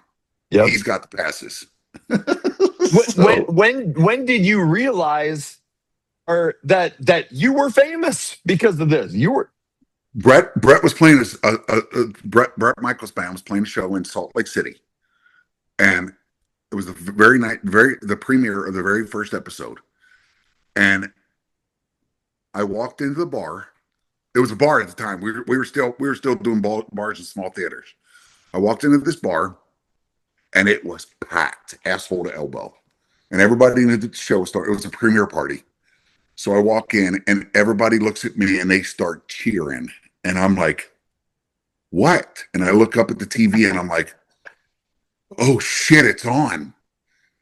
Immediately I was like, oh God, my life just changed. Okay. Because in a weird sort of way, everybody in that bar, then it, oh my God, can I get a picture with you? Can I get a picture with you? I was like, oh shit. Here we go. So it was exciting. It was exciting, and never once until near the end. I'm not going to say the end because it still happens today sometimes. Never once did I steer away from that. The only time that I did is when we were doing meet and greets with Bret. People are like, "Oh my God, can I get my picture with you?" I said, "Not right now because you're here for Bret. Right. We can do something inside the club or whatever, but I'm not gonna sit here and take pictures like Bret's equal. He's the rock star. I work for him. So there was a time that I would, I'd go back into the clubs afterwards and of course drink and party and everything else. And, it over the course of 3 seasons, it got to be more and more and more and more and more. And that's what inevitably led me to taking some time off and clearing my head. Did the amount of attention that you got, and obviously it seems like your relationship with Bret seems great, but did the amount of attention you got ever cause any problems with, like, No, Bret hey, encouraged it. Bret encouraged it. okay, Bret would be doing meet and greets. He's like, "Hey, did y'all see Big John?" I mean, okay, we were Batman and Robin, okay, for lack of better terms. I mean, and he was Bret. One thing about Bret and Larry Moran and the guys from Poison and Ratt and everything. One thing I will say is everyone that I've worked for, they want you to grow. When like Ratt. When I started with Ratt, I was a seed. And then the plant started to sprout, and I got with Poison, and Cinderella. The guys the same thing. I'll never forget Fred and Jeff coming over to me a few years later when Cinderella was out on tour with Poison. They're like, and I'm out on stage and I'm making sure everything's set up right for Bret, and I'm doing this, and I've got the passes, and I'm controlling the meet and greets, and I'm doing. And Fred and Jeff looked at me, and they had this smile on their face. I was like, what? Oh, and Mike Amato was there too, and they're like, what? And they're like, look at you. They're like, just a few years ago, you were begging to get in this business, and now you're running this shit. And I'm like, well, I'm far from running it, but I know my job and I know what I have to do. But right, they want you to bud. They wanted Larry, especially. Larry wanted, I would always call Larry, hey, I've been offered this job. I don't know what to do. And he's like, dude, we didn't give you this opportunity to keep you in a box. Grow, right, sprout, become the tree that we know you're going to be. If we didn't think that you were going to succeed, we wouldn't have given you a shot. And as time went on, just like any other job, you make mistakes. It's the true test of a character or a person is, can you accept those mistakes and grow from it? That's one gift that I always had, and that came from the Marine Corps. yeah. If you fuck up, so what? Fix it and move on, and learn from it, and don't do it again. When you get that level of fame, and Rock of Love was massive, when you get it, are you ready for that, or does it kind of like, oh shit, I didn't know it was going to be like this? I thought I was ready for it, and that's when and one of the bad things is at that point in time when we were filming, I had just moved to Nashville with my daughter's mother, Sarah, and I will say this: Sarah and I had a very weird relationship. We loved each other, but we drank and partied a lot because Okay. I brought a lot back from the road, and I always wanted to be in bars. And because of being around meet and greets and people knowing me, that became like a drug in itself. I wanted the attention. I wanted to be the center of attention. Call it an attention whore, call it whatever. But that's Yeah. what I became. And then Rock of Love, she begged and pleaded me, don't do this. Don't do this. And it wound up being the downfall of our relationship because we had a daughter, and that was the best thing that ever happened to me in my life, and it still is. But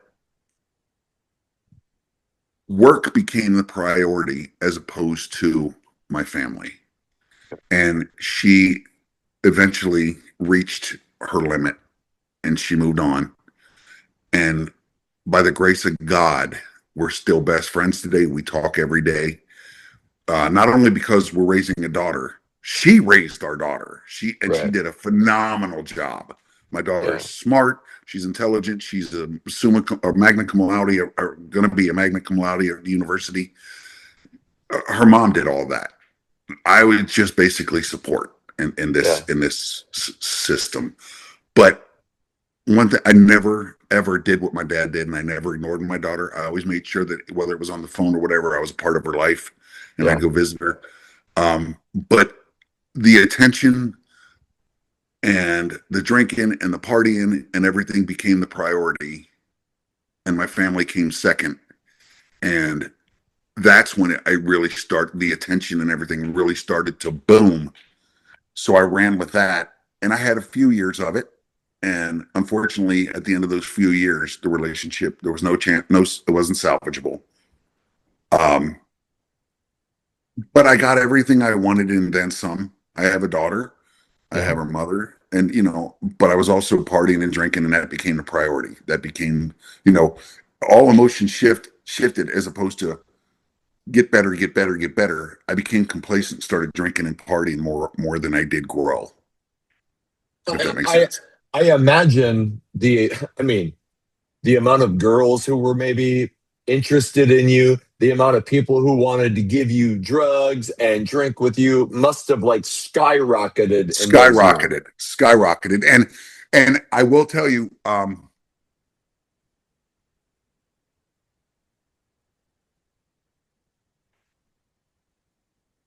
one thing I will say is when I was in a committed relationship, I never cheated Okay. on my significant other ever. Near the end of our relationship with Sarah, my relationship with Sarah, Clara's mother, um, I started to branch out, and I started to, that's when I started to feel the after effects of the success, and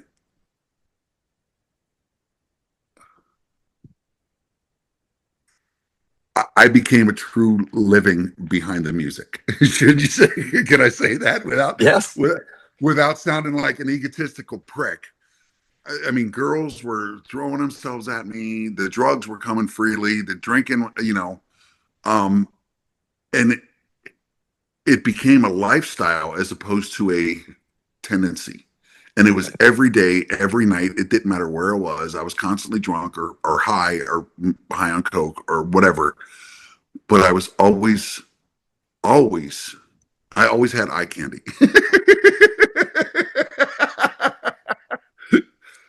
And How does that impact you work wise? I mean, I had my a own lot, party a issues. lot, Yeah. because How do you if function? it wasn't for Bret, and I literally, Bret and Sarah, my daughter's mother, they told me, dude, you got a problem. But I'll never forget. Bret was doing a show in Vicksburg, Mississippi, at a casino, and I picked up Bret at the FBO. He flew in privately, and I picked up Bret. And the night before, we were in Nashville, and we had like I don't know, half a day or a full day off, and I went out and got shit faced. I was partying, I was home, I was drinking, I was doing blow, I was doing all kinds of shit.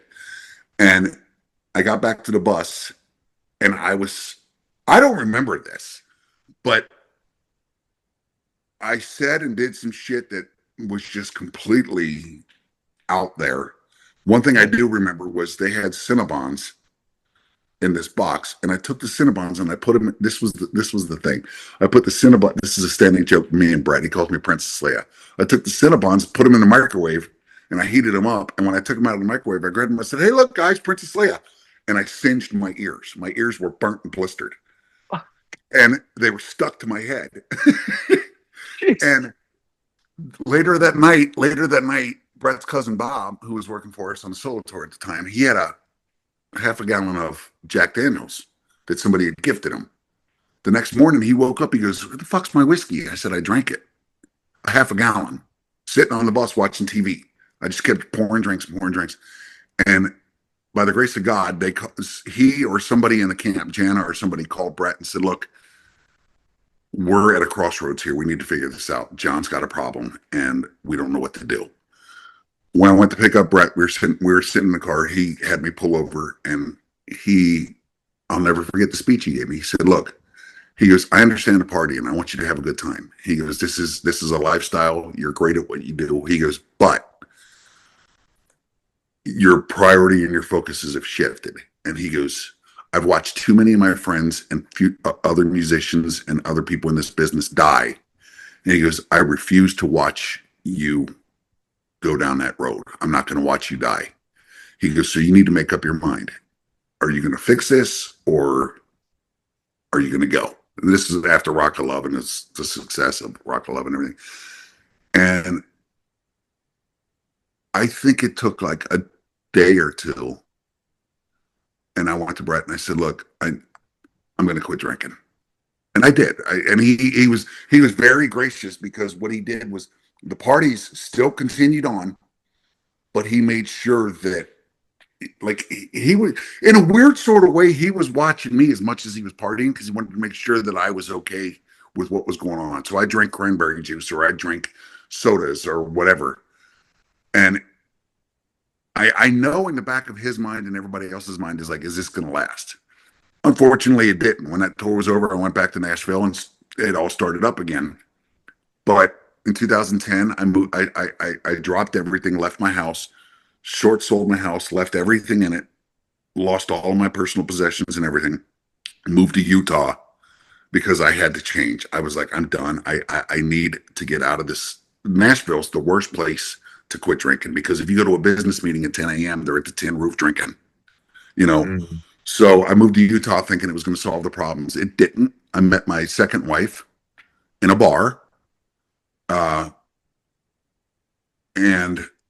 in 2011, I'm sorry, October 28, 2011, I woke up in a jail cell not knowing what the hell happened. And from that moment on, that was when I flipped the switch. I was like, this is my quote unquote rock bottom. I'm in a jail as opposed to working in one. And I've reached that point and I came out, they paid my bond, and I said, I'm done. I'll never drink again. And that was it. I didn't have to go to AA meetings. I didn't do anything. I basically turned the switch off and I never went back. Never did drugs again, never drank again. I'm done with it. You didn't go to treatment or anything? You just No, on your no, what I okay. did do was I went to the VA and I started, I realized a lot of my drinking and drug use wasn't based on the parties. It was based, I was doing what they call self-medicating. The trauma that happened in Somalia when the helicopters went down and some other stuff that happened in the Marine Corps where we lost some fellow Marines really, really affected me. And I didn't realize what was happening at the time. This is before Rick and I did the PTSD talks. I didn't Yeah. realize I had PTSD.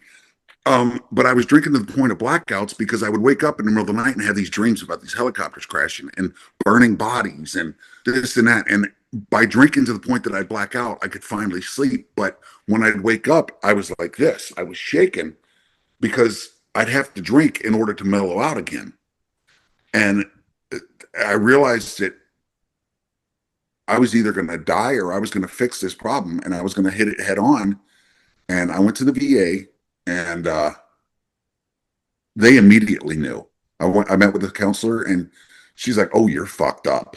And you know, counselors are supposed to remain neutral. Yeah. She looked at me and she goes, "You're fucked up." Because I started going into detail about why I was drinking and what was happening, and she goes, "Oh, no, no, no, no, no, no." So, did I go to AA meetings or NA meetings? No, but I kind of counseling and Yeah. group therapies at the VA became my. I went through what they call CPT, cognitive processing therapy, and traumatic therapy, Yeah. as well as one-on-one counseling, and it really. I did this thing when I moved to Hawaii after we left Utah. I was instrumental because the woman who started it was the telemental health system, where they sent me a computer and I would get on with her twice a week, and we would continue on the CPT therapy. And by the time I finished a few years later, instead of ignoring the problem and drinking so it would go away, I could look at the problem, diagnose what was causing the problem, what would happen if I, or no, why am I having these feelings? What's causing them? What's my alternative? And how do I resolve this? And after doing it so many times and being repetitive at it, I used to do it on paper. But by the time I finished that a few years later, I was doing it in my head in the blink of an eye. What's causing this? Why am I thinking this way? What can I do to solve it instead of drinking? And, and what's my resolution? And how do I prevent this from happening again? And holy shit, my life completely started to change again. And then all of a sudden, I started getting clear headed again, started, looking at my surroundings and paying attention. And then I called Bret and I said, "Listen, I think I'm ready." And once again, in true Bret Michaels fashion, he goes, "I'm flying you in. This is when you're starting." And I got back in there, and the change, like Bret would look at me and he's like, holy shit. Like our conversations would change as Yeah. opposed to just partying and this. It was more business. It was this. It was the outlook. It was, okay, we're playing this show. What's it about? Then my job became more intricate because became more involved in my job. So less and less problems happened. And I'll never forget, for a long time, Bret was like, holy shit, I like Sober John. I like Sober John. This is a lot better. This is the John that I wanted in the beginning. And the more I heard, I was always the kind of guy that got told I wanted to hear how I fucked up so I wouldn't make the same mistakes and I could correct it. Now I started to enjoy the praise Right. because then now, as opposed to the negatives, I started to enjoy and appreciate the positives that I was doing, and it made me want to get even more of that. And my job, all of a sudden, boom, it just flourished. And you know, I started touring a lot more with Bret, started becoming a lot more responsible, started becoming a lot more involved. And Bret to this day is like, quitting drinking and doing what you were doing is the best thing that you could have ever done. He goes, because he and I have shared some conversations where I'm not an advisor, but I'm a friend. And he'd Yeah. open up to me and I'd say, what about this? What about this? And for the first time in my life, people were listening to me as opposed to just being there because I was me. Does that Okay. make sense? Yep. Like my input mattered. Right. And it really started to be that became the addiction because I wanted to keep improving and improving and improving. And it really made it a life-changing result. I want to backtrack real quick because like we figure out like you get sober and everything, but when the reality stuff ended, the rock of love and all that attention, was that difficult to suddenly go Very, from okay, very, because you know, the one thing is I always put on the happy face. I put on the party face, and I was always smiling. And if I wasn't drop out, fall out, slobbering on myself, passing out drunk, I was the life of the party. But there's how do you say this? There's nothing worse than hating yourself and projecting that you're happy. yeah, No, you can never be more alone than in a crowd looking at yourself. And when all of that started to fade,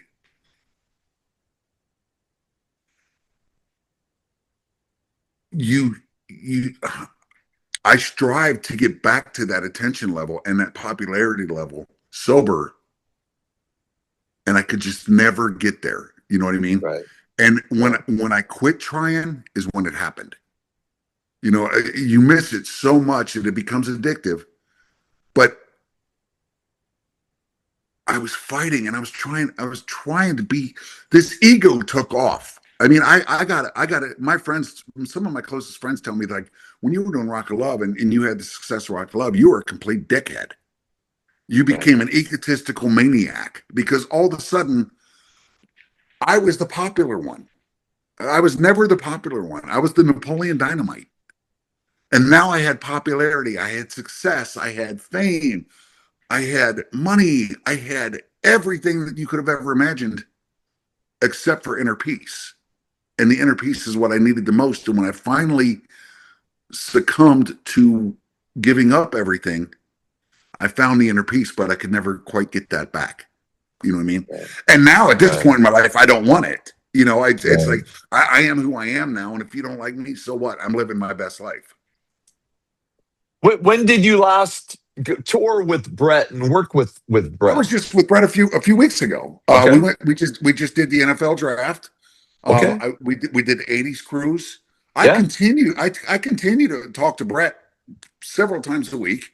okay, Um, I still go out and tour with them, but okay, it's limited. It's limited okay, because of my medical condition. There's no yep, way in hell that I could sustain living on a bus for 16, 17, 20 weeks at a time right, because of my medicine regimen, because of um, the lifestyle. I mean, not the drinking and the drugs, but when I had my heart transplant, part of that is because they immunosuppress you, so your body doesn't fight the new heart as a foreign object. So my immunosuppression system is very low. So a flu or a cold or mold, which is in every fucking dressing room and every arena, can kill me. So I got to be very careful as far as how far I take it. Would Bret welcome me back tomorrow full time? Absolutely. I promise you he would. He says it, and Yep. he said it himself. But he also knows my limitations, Right. and he also is very respectable of that. Yeah. I've become more of a friend slash advisor slash vocal post. Yeah. It's more of a friendship than anything. Yeah. I mean, Right. you talk to your best friend. Brett's a brother to me. He will be until the day one of us die. Yeah. And we've been there through the births of our daughters, our kids growing up, marriages, divorces, health issues, everything. We've shared it all. And job be damned. That friendship and that brotherhood and that family connectivity will always remain. And that's the best thing about it is everything that I thought I had to fight for to get was right there the whole time. I'm going to ask one more poison Bret question. Then Sure. I'd like to talk about the heart issue, and then the book and the things you have going on now. But so I mean, for the last couple of years, there's been a lot of back and forth. Poison was going to go tour. Oh, now they're not. And maybe Ricky has said, "Hey, we want a tour." Bret doesn't want a tour. I'm not asking you to share anything that Bret said.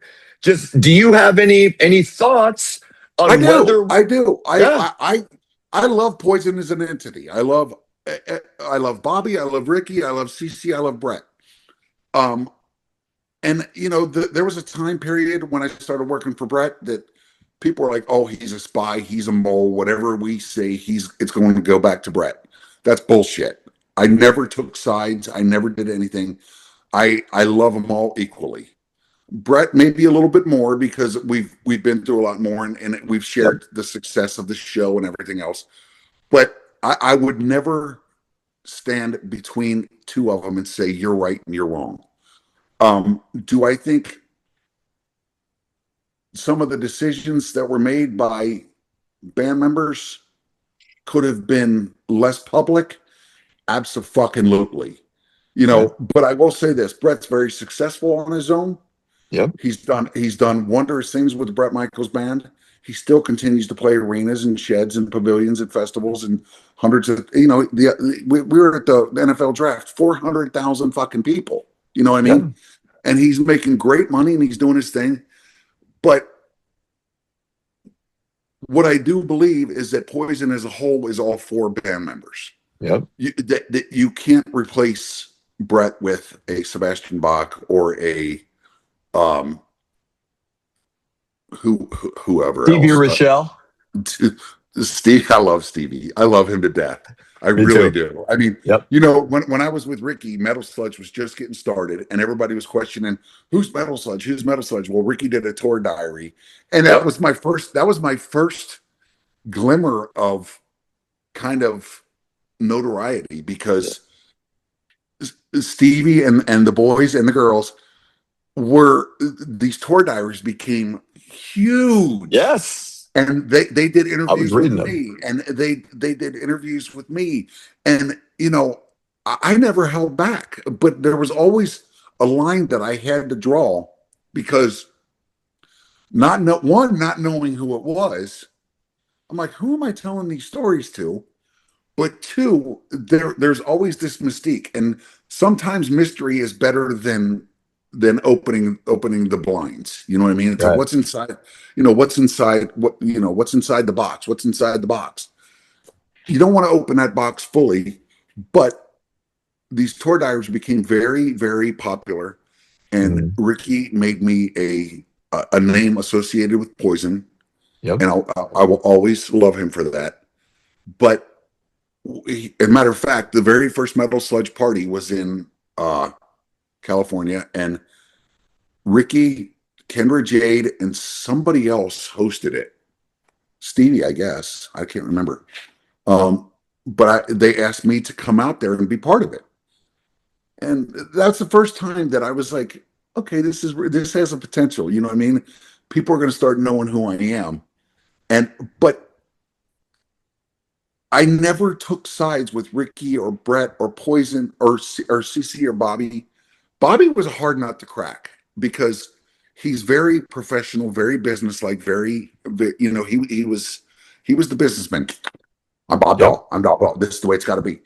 Well, everybody'd be like, oh my God, get out of the way. Bobby Dahl's coming through. And I'd stand there and be like, fuck you gonna do? And Bobby and I, behind the scenes, when they were doing shows, he would sit there and he would high kick like he was going to kick me in the chin. And as fat as my ass was, I'd do the same thing back at him. I'm like, you ain't so big. He's like, you ain't so bad.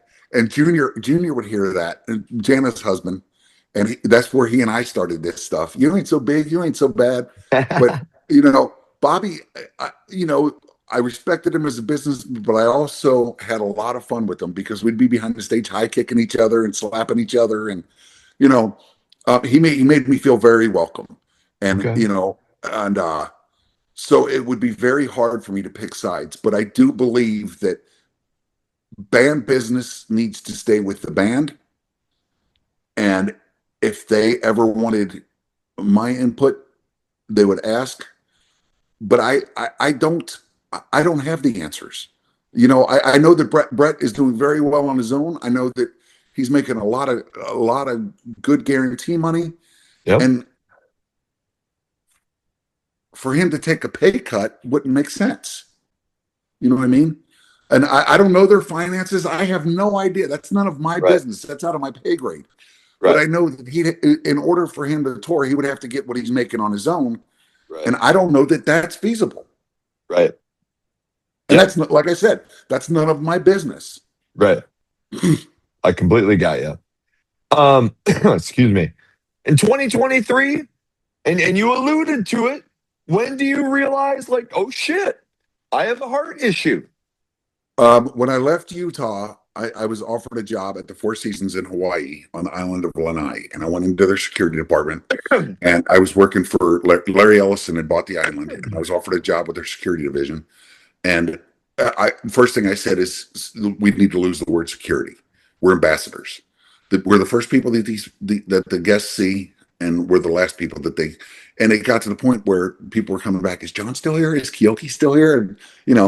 And so it was really a lot of fun. But being in Hawaii and living in paradise, and I miss Lanai so much. That was, I went there, and the way I found out was, living in Lanai, I was what they call a haole. I'm a white guy that came from the mainland, but very quickly I dispelled that belief because I said I went to the historical museum and I went to some of the native local Hawaiians, and I said, look, I need you to teach me your customs and cultures because I don't want to offend anyone. I don't want to be a haole. I want to be part of this island. I want to be part of this family. They almost shit. Right. Holy fuck! Finally, one with some understanding, and they taught me, and they showed me the ways and everything. Chad, and there was one guy, Cedric, who it was advancing. I can name about 20 people, but they welcomed me in and they treated me like family. We were one giant ohana. And I say that knowing what it means, not because of the movie Moana or Lilo and Stitch, because I know what ohana means and I know what aloha means. Yep. But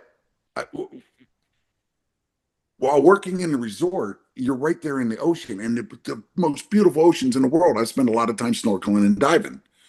And I was out diving with my ex-wife one day, and we noticed this baby shark about 25 feet below us. And I didn't think anything of it. And the waters were a little bit murky, and two things were playing into factor. The waters were a little bit murky, and it was 5:30 in the evening, which is when all the sharks wake up. They're getting ready to feed. Well, I happened to look up, and off in the distance, I saw this shadow of a tail about this fucking big going side to side. And in the blink of an eye, I was like, holy shit, dolphins go up and down. That's a tiger shark. And I start swimming backwards. And I'm telling my wife, go, go, go. Big fucking shark. Big shark. And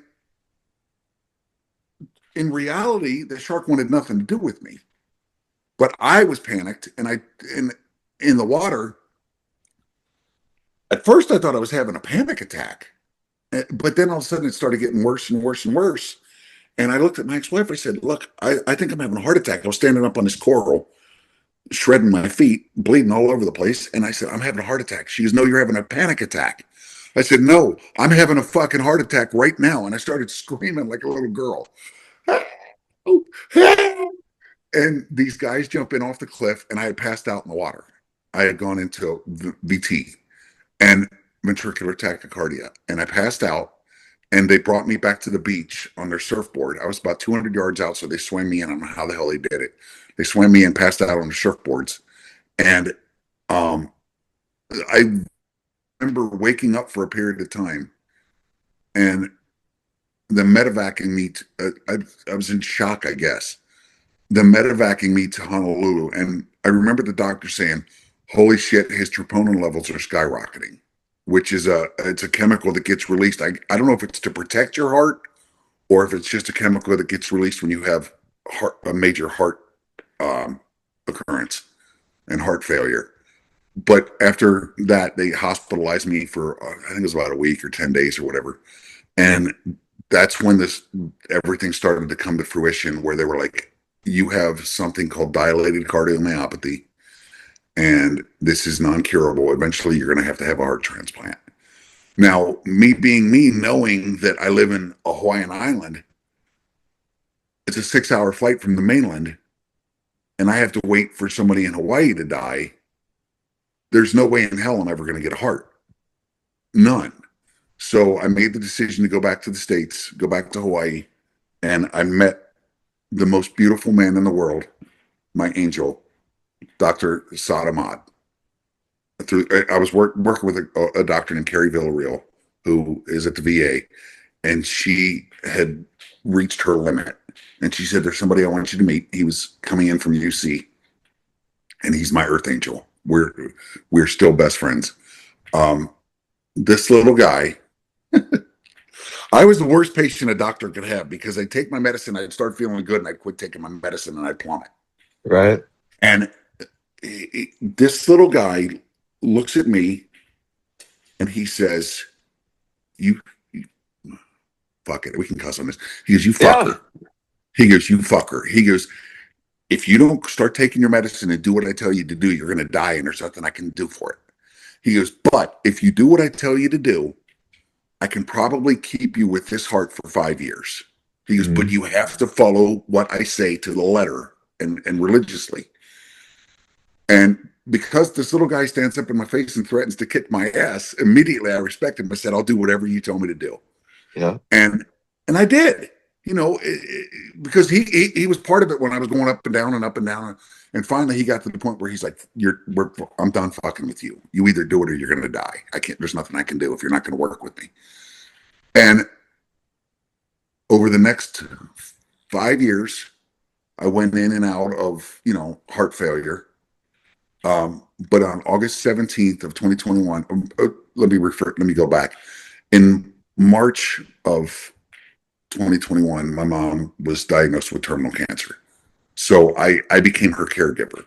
The stress of that and the constant go, go, go, and watching my mom, the strongest woman that I've ever known in my life, crumble and become nothing, really took a toll on me. And she died on July 8th at 6:22 a.m., which is why I keep my watch at 6:22. I never change it. So every time I look down, I think of her. About a month later, I was in a meeting with the lawyers about her estate and her wills. And the lawyer looks at me, he goes, "You okay?" And I was like, "I don't feel so good. Something's wrong." And it literally felt like I swallowed bleach, and it was burning from the center of my chest and radiating outwards and getting worse. And he goes, "We need to call the paramedics." I said, No. I'm going to go to the hospital. And I made a joke. I said, "I'm going to go to the hospital to die." And I'm like, "Don't say that."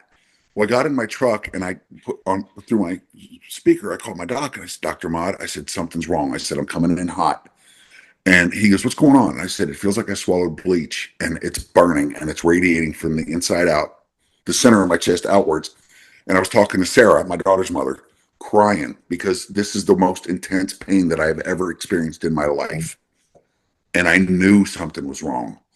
And I called doc. She goes, call your doctor, call your doctor. And so I finally called him and I'm telling him, he goes, where are you at? And I said, in my truck, I'm coming to the hospital. He goes, get out of your fucking truck now. Get out of your truck. I said, no, I'm coming. He goes, get out of your truck. He knew what was happening. And I said, look, I'm about 5 minutes away. He goes, look, when you get here, don't park your car. We're going to have somebody park your car for you. We need you in here now. Well, I found a parking spot fairly close to the door. I pull in and I see a VA officer, police officer. I said, can you help me? And he goes, what's going on? And I said, I think I'm gonna, and I hit the ground, gone. And they did what they call a rapid response on me. And this was almost 5 years to the day. And I remember waking up and there's this guy looking at me from backwards. And it was Dr. Mott. He's looking at me. He said, hey, how you feeling? I said, like shit. What's going on? And he goes, remember that point that I told you we're going to get to where there was a point of no return? He goes, we're there. He goes, I need you to make a decision and I need you to understand what I'm telling you. He goes, I can put a machine on you, which is called an LVAD, which is basically going to take the place of your heart. It's going to keep you alive and it's going to make you a bridge to a transplant. Or I can send you home under palliative care and you're going to die. I remember the last thing that I remember saying was, wait. And he's like, what? I was like, what did I pick? Because I was in shock and I was so messed up that I didn't remember. And and then I woke up 2 days later and I had this machine attached to me and I was like, well, I guess I chose to stay alive, but I had to lay flat because there was something in me called a bubble float. Or balloon float or whatever. What that is, they go in through your leg and you have to remain completely still because it's compressing your heart and keeping you alive. And a bubble pump. I'm sorry, not a bubble float, a bubble pump, Okay. a balloon pump. And it's keeping the blood flowing until they can put the LVAD in. Well, they knocked me out after a couple of days. I lay flat and he's like, okay, we're going to do this. So I get knocked out and I woke up and I had this fucking machine, the cable sticking out of my chest and hold on, I got a cramp in my leg. Sorry. No worries. I had this thing called a drive line out of my left side, which connected to this little computer. And the computer was connected to batteries, which were under my arm. And it basically what they do is they bore into your heart and they put this pump in there it's kept driven centrifugally through magnets. And it's like reverse polarity. And so I no longer had a heartbeat. My heart wasn't beating. It was this machine that was pumping my blood. So over the course of the next 20 something months, I had this machine and I couldn't swim. I had to be very careful when I took showers. I had an open wound and, there were some complications, but I always knew that a transplant was possible. It wasn't a guarantee. But on around Thanksgiving of 2022, I went in to see my cardiothoracic surgeon, Dr. Lewis.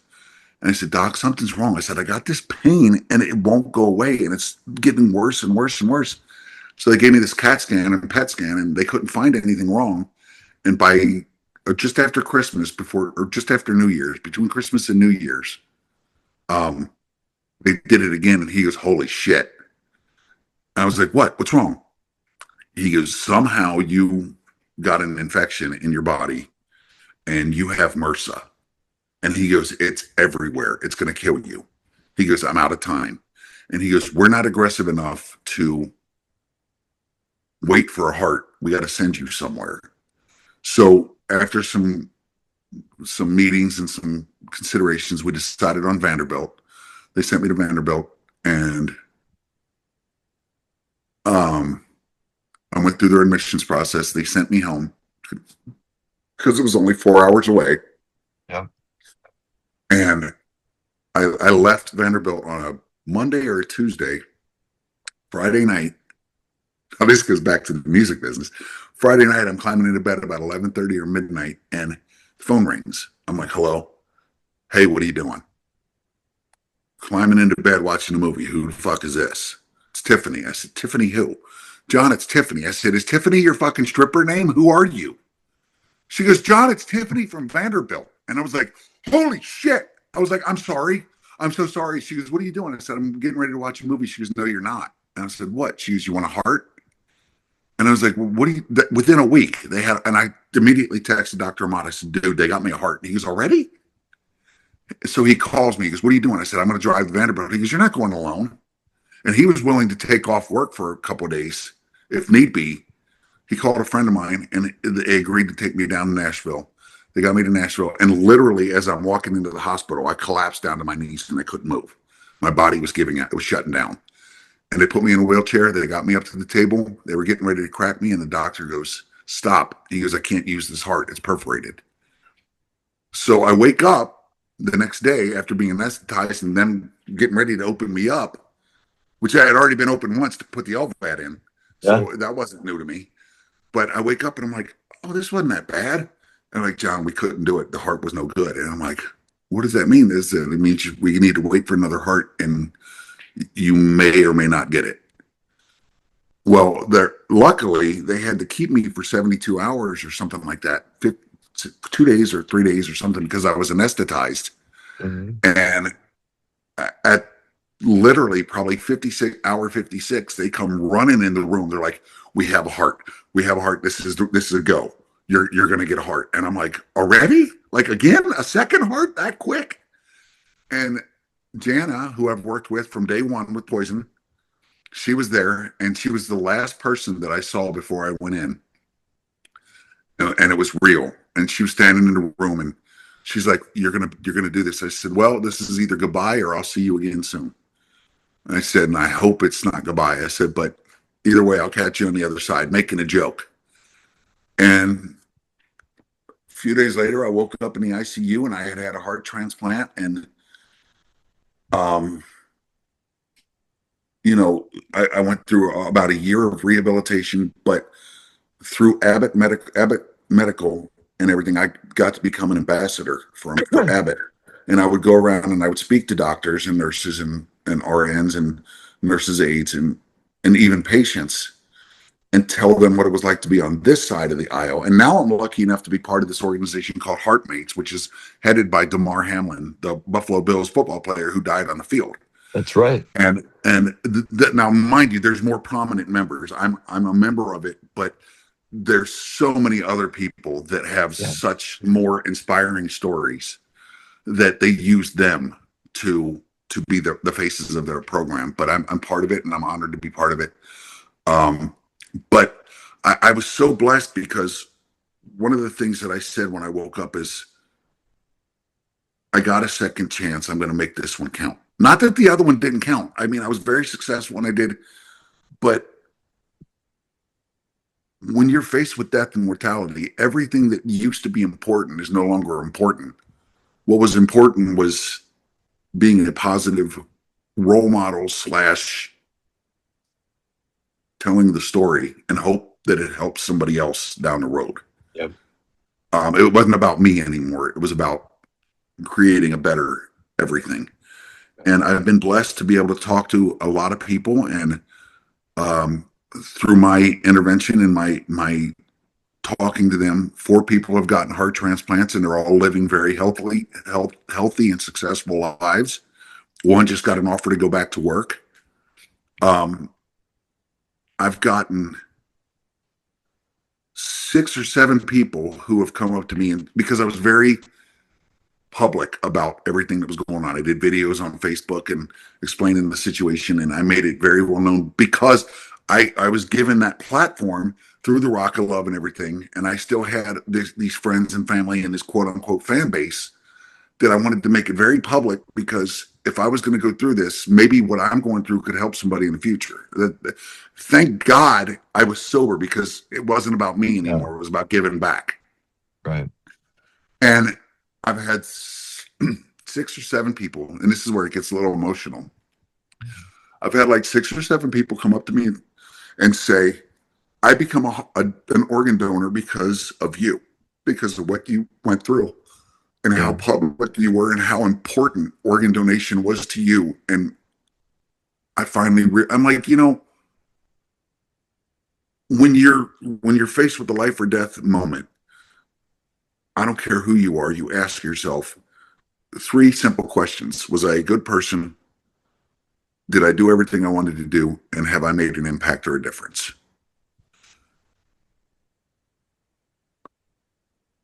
All three of those answers have come back a yes. And I have been so blessed because I get to see firsthand now the influence that I helped make with other people. And now, because they've become organ donors, they're going to save lives, and that's going to continue on and carry on and carry on. And had it not been for my situation, those people may have never been organ donors. And now Yeah. each individual person can save up to 8 lives. So that's anywhere from 56 to 64 lives that'll be saved because I was public with my own story. And Amazing. I hope that they can continue to do the same thing. Nobody thinks about organ donation until they need an organ. I never thought about it. Right. I never thought about it once. So and I don't know how that works. I mean, are they like, hey, your new heart is doing good, you're good to No, go? no, no. It took about a good year for me to get back. I went through what they call a step down process where I spent 12 weeks in a hotel next to the hospital Okay. where I would get blood work done every day and they would monitor my medicines. And then they would have to make changes based on the results of the blood labs. Then I went into rejection twice since I got my new heart. First time was pretty severe. Um, I didn't realize I was in rejection. I couldn't move my legs. They cramped up so bad.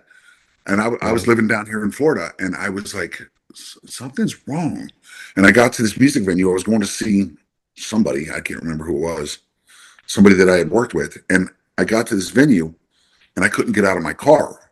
So a friend of mine, Mark Phillips, he got into my car and took me to the hospital and they medevaced me to Tampa General, where they have an amazing staff and what they do is they load you up with steroids. And contrary to popular belief, these steroids that they look, prednisone and these other ones, they're high dosage steroids. 500 milligrams a day is what I was taking. And what it does is it shuts your immune system down so your body doesn't fight your heart. And they slowly start building it back in, and they basically do a reset Okay. while they can. Now, if it progresses into a 2R or 3R, you're really in trouble. I've only gone into a 1R both times, but your whole lifestyle has to change. You have to start eating better, which I do to a degree. I mean, I still have my little qualms. I eat cheeseburgers and shit like that. Let me say But this. I saw an interview of you a few years ago, and from that interview to now, you look like you've lost about 30 I've pounds lost more than because that. I lost about 80. you looked a lot bigger Yeah. back in that old anyway. So Yeah. you look great. But yeah, I mean, I've really learned to, I mean, Diet Coke is one of my flaws. I love Diet Coke, or not even Diet Coke, Coke Zero. Yeah. But one of the problems with the medicines that I take is it has made me a type 2 diabetic. So I have to watch the sugar intake. I still follow a very low salt intake when I think about it. Sometimes Yeah. I'm living such a good life now. Sometimes I forget. And I tell myself, quit being complacent. Because, and I've had this talk with Dr. Ahmad. Like I said, it went far beyond a patient doctor relationship. This guy is one of my best friends. I call him my earth angel. Bret gave him his guitars, one of his guitars that he signed after he saved me. And he's a rocker. And Right. he met Bret at the Hard Rock in Cincinnati. And, Bret gave him this big hug. And Bret looked at him and he said, "Thank you for saving my friend and brother." He goes, "Because life would have been different without him." And Doc being Doc, he's like, "This is what I do." But in the same aspect, he takes a great pride because he received a very lucrative offer up in New Jersey to be the attending cardiac physician and to run the entire cardio division. And he told them, I'm honored, and I hope you take this into consideration. I'll take the job, but there's one stipulation. I will not leave until I know John's okay. He put in way too much time and way too much effort to get me back to, and I was already in recovery, but he wanted to make sure before he left, because he's the one person, if he would have told me to jump off a 6-story building and land on my back and it would have held my heart, I would have done it. He is my salvation. He's my angel, and I will forever be in debt to him. From everything that you've done and survived and accomplished, a book seems fairly obvious. And you sent me, I've read 14 chapters. There's apparently a lot left. So tell me when you started this and what is the plan for this book that you're going to write? I started it about 2 years ago. I've rewritten it about 10 times. Right. The first one was kind of bland, and it was really short. And then I started thinking, okay, I got to go into detail because this just isn't enough. So I started going into detail. And then as time went on, about 5 or 6 into it, I said, hold on, something's wrong, because it just wasn't there. I can't explain what I mean when I can't explain what I mean when I say that. There was something missing. Okay. And there was no emotion. It was just, I'm telling a story and that's it. And then I came up, I like I said, I've always been a huge Disney fan. Okay. And when I got this tattoo, the Believe and Dream, and that was Walt saying, if you believe it, you'll dream it. I started thinking, look, you've been through so much. And the heart transplant and the recovery and the process and everything was fresh, and it was resonating with me. I was like, I'm helping people. How can I make this informative yet inspirational, yet at the same time tell people, stop and look around, because life is so beautiful. It's amazing if you just stop. Quit saying I'll do it tomorrow, because there's no guarantee of tomorrow. I found that out the hard way. And, one of my friends, Lance, who was synonymous in getting me into wrestling and the music business in the 80s. He was working out in Vegas, and he's like, I'm not happy in Vegas after all. He'd been there for 20 years, I think, 18 years. He said, I'm not happy in Vegas. And he goes, you're living your best life in Florida. He goes, I'm going to move to Florida. And he had been here a couple of times because we have some mutual friends down here. But I said, dude, quit saying you're going to and just do it. Yeah. And he's moved down here now. And, all of my friends that I know in Cincinnati, I keep saying new, that I know in Cincinnati have come down to visit. Not all of them, but some of them. And they're like, dude, moving to Florida was the best thing you ever did, because if you ever look back in history, Rock of Love pictures, notoriety pictures, fan base pictures, I was never smiling. And like I said, there's nothing worse than being in a crowd of people and being miserable with yourself and hating yourself. I've never smiled in pictures. And now all I do is smile. And life is so much better. And sitting back and reflecting on that, I'm like, I'm going to put this book in a first-person perspective with sights, sounds, smells, fears, emotion. And what you read is what I've come up with. And I've let a couple other people who are very close to me read it. And one girl just put on my Facebook, she goes, for him to open up like this, she goes, this is a masterpiece where you're going to sit on the edge of your seat and keep saying, what's coming next? Even though you already know. There's so much more to than just the outside shell. And I wanted to dig in there and give my emotions and my sights and my smells and my fears. And I wanted somebody to read this like they were living it. Yeah. And I think I'm there. I'm into the music business and the Poison and past Ratt and everything else. But now I got to start focusing on the birth of my child. Yeah. Or our child. And what this success cost me, and where I'm at today, and how I got here. What I want to do is eventually I want to use the heart transplant and end it with the heart transplant. That hopefully leads into another book that medical professionals, patients, and everybody can read and say, read this. Because I'll tell you, the one misconception that everybody has is that the person who's in heart failure or is waiting a transplant, they're the ones that are suffering.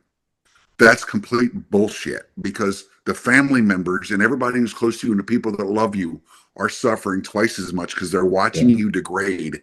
And if I get anything out of this, I want to create a tell-all book so those people can read this and go, oh my God, this is where I'm at, and this is what I can expect 3 months from now, and this is what happens when he gets his heart transplant. So it's not like it's going to be new, but they'll already have a little bit, like I said, with me in the music business, the seeds planted, and now it can continue to grow. And as those things happen, they'll know how to handle them, how to recover from them, and how to make their life better.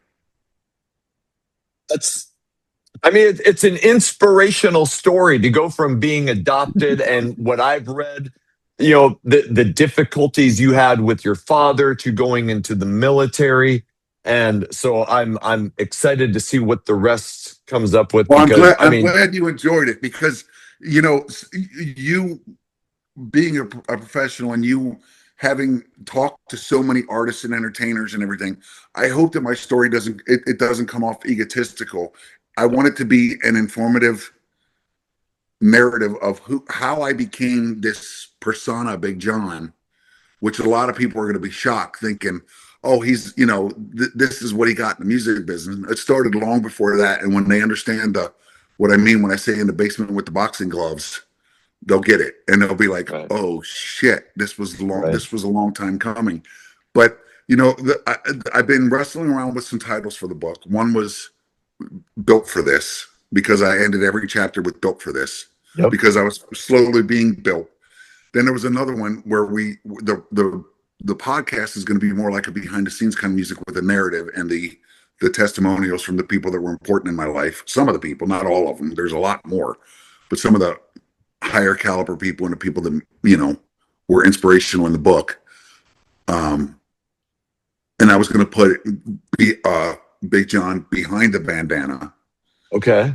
Because I always wore the bandana with the hat backwards. Yep. But then my friend Joanne, I just wanted to visit, surprise her in Myrtle Beach. She said, I said, do you have any? I said, these are my ideas. She goes, what about under the bandana?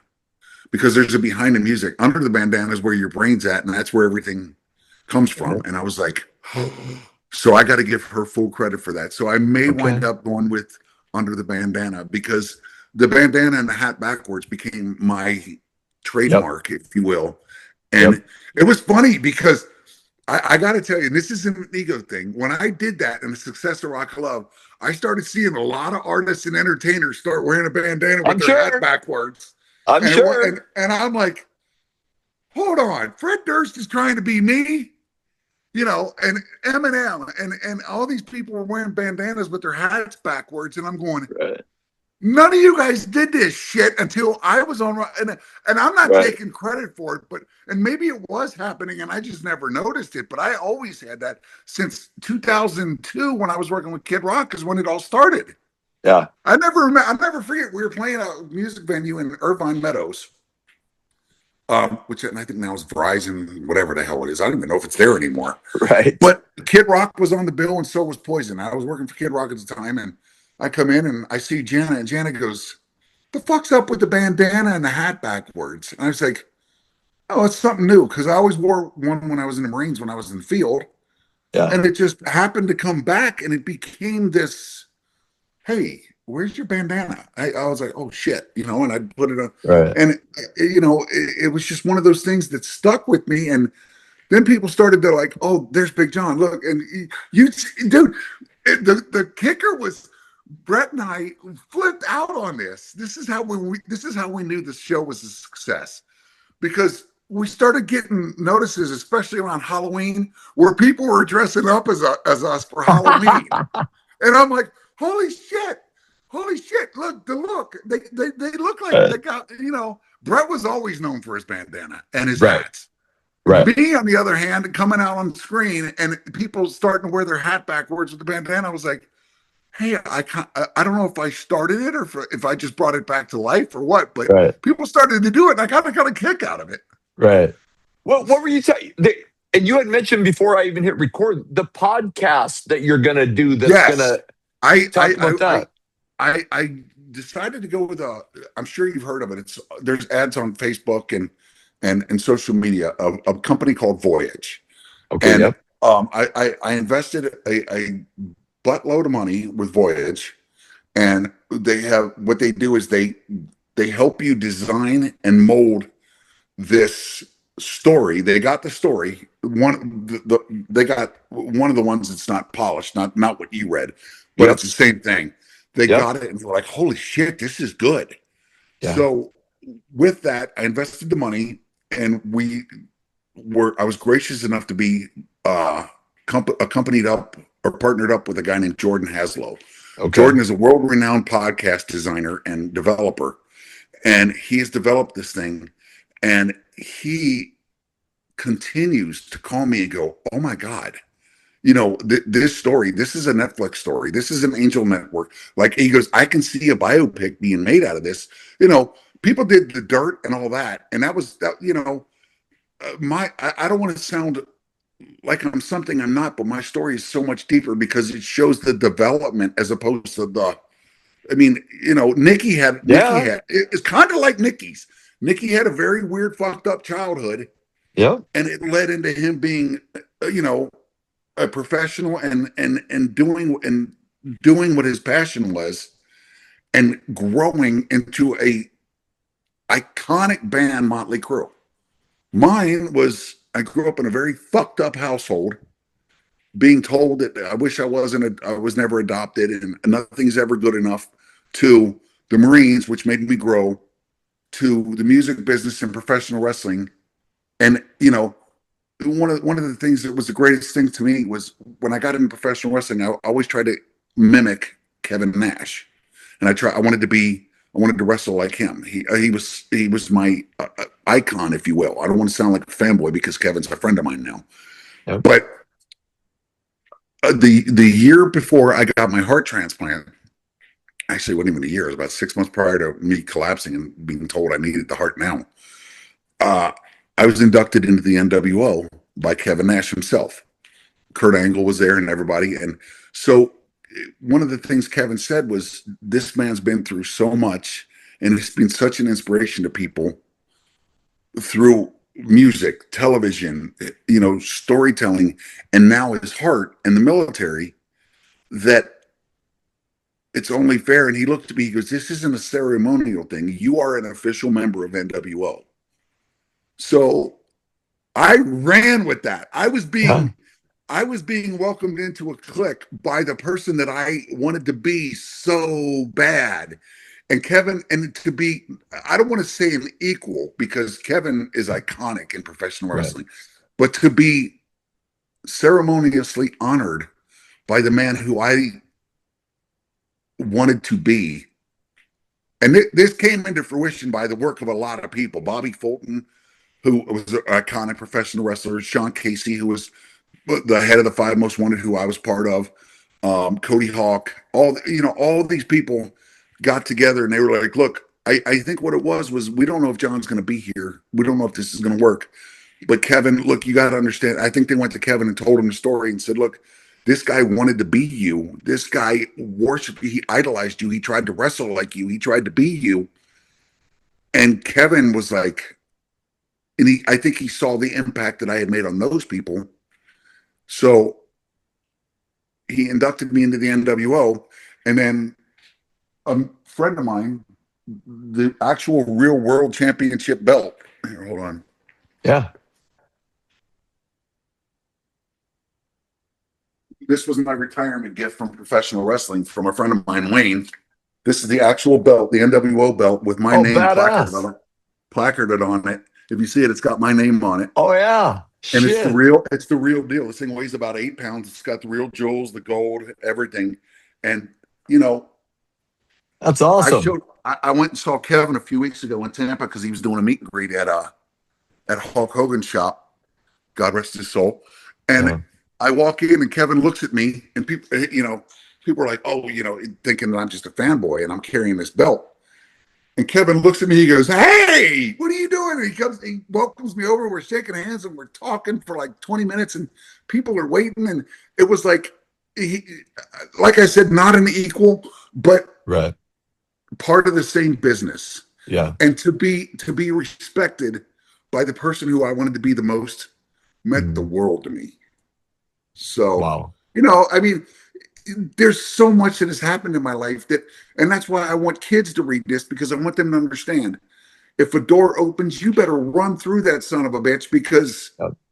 the only way to fail is to not try.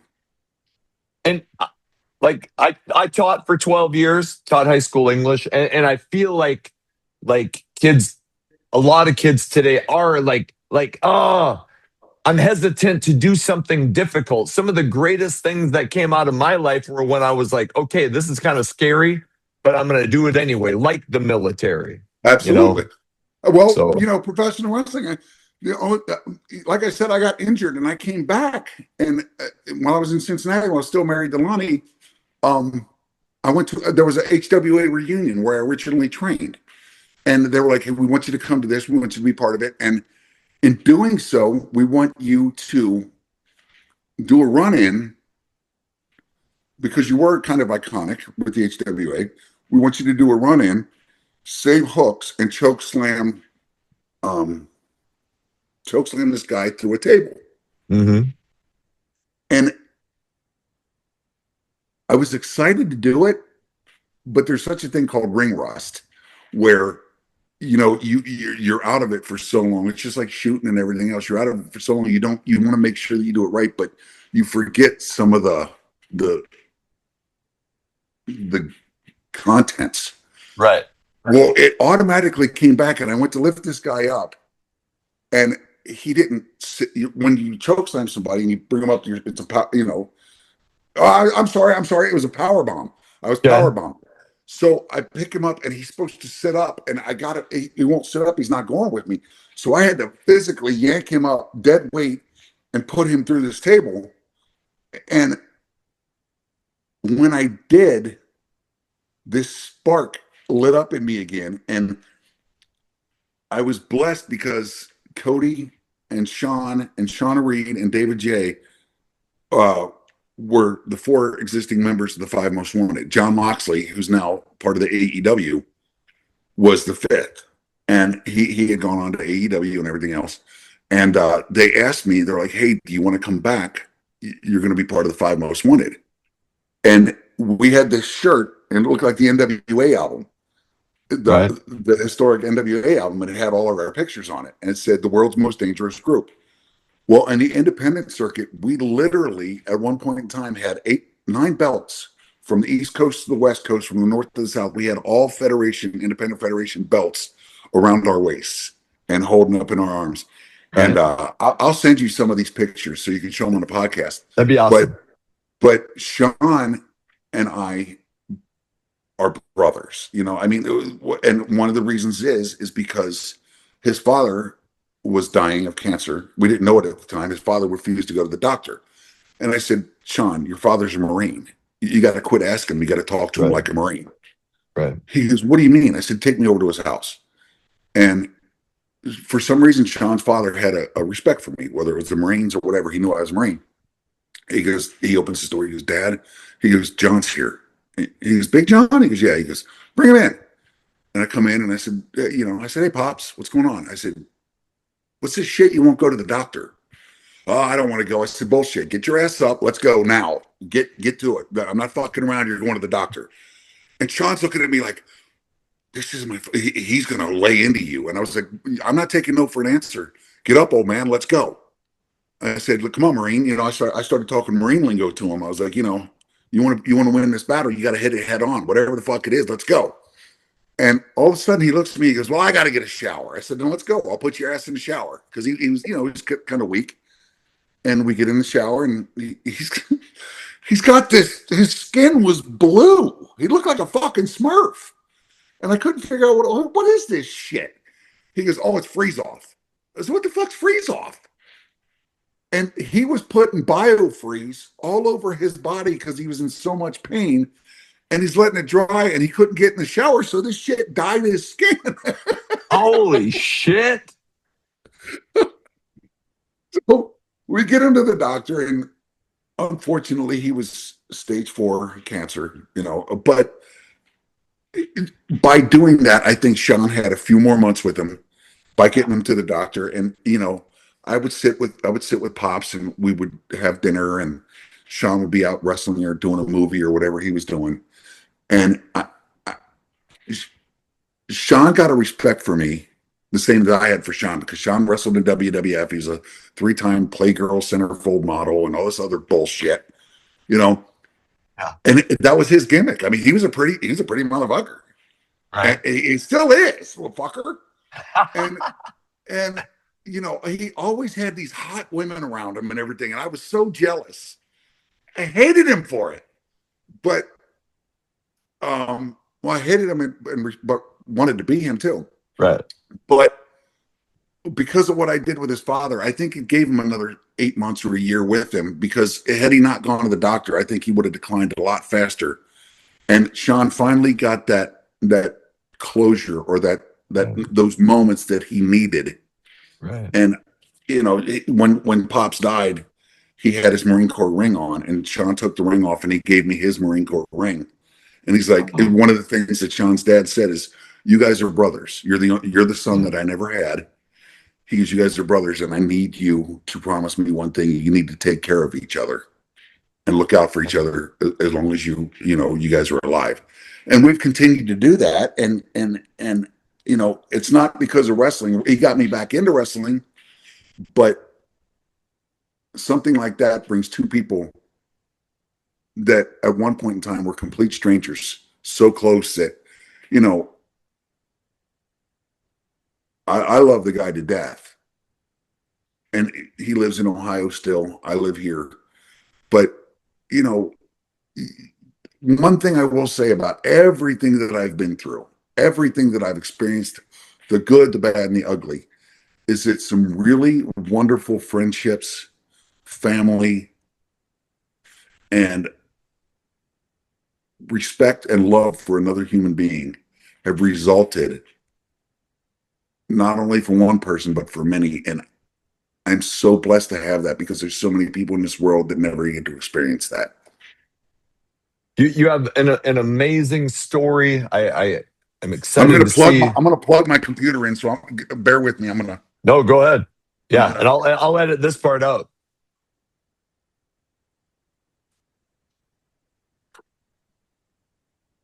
I got to move this table. Yeah, I got to move this table over. Hold on. Sure.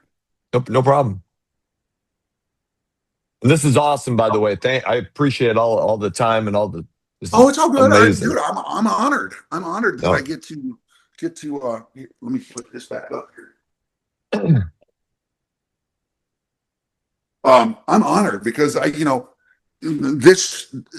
this story is going to lead into hopefully people reading the book and understanding what I'm talking about. Yeah.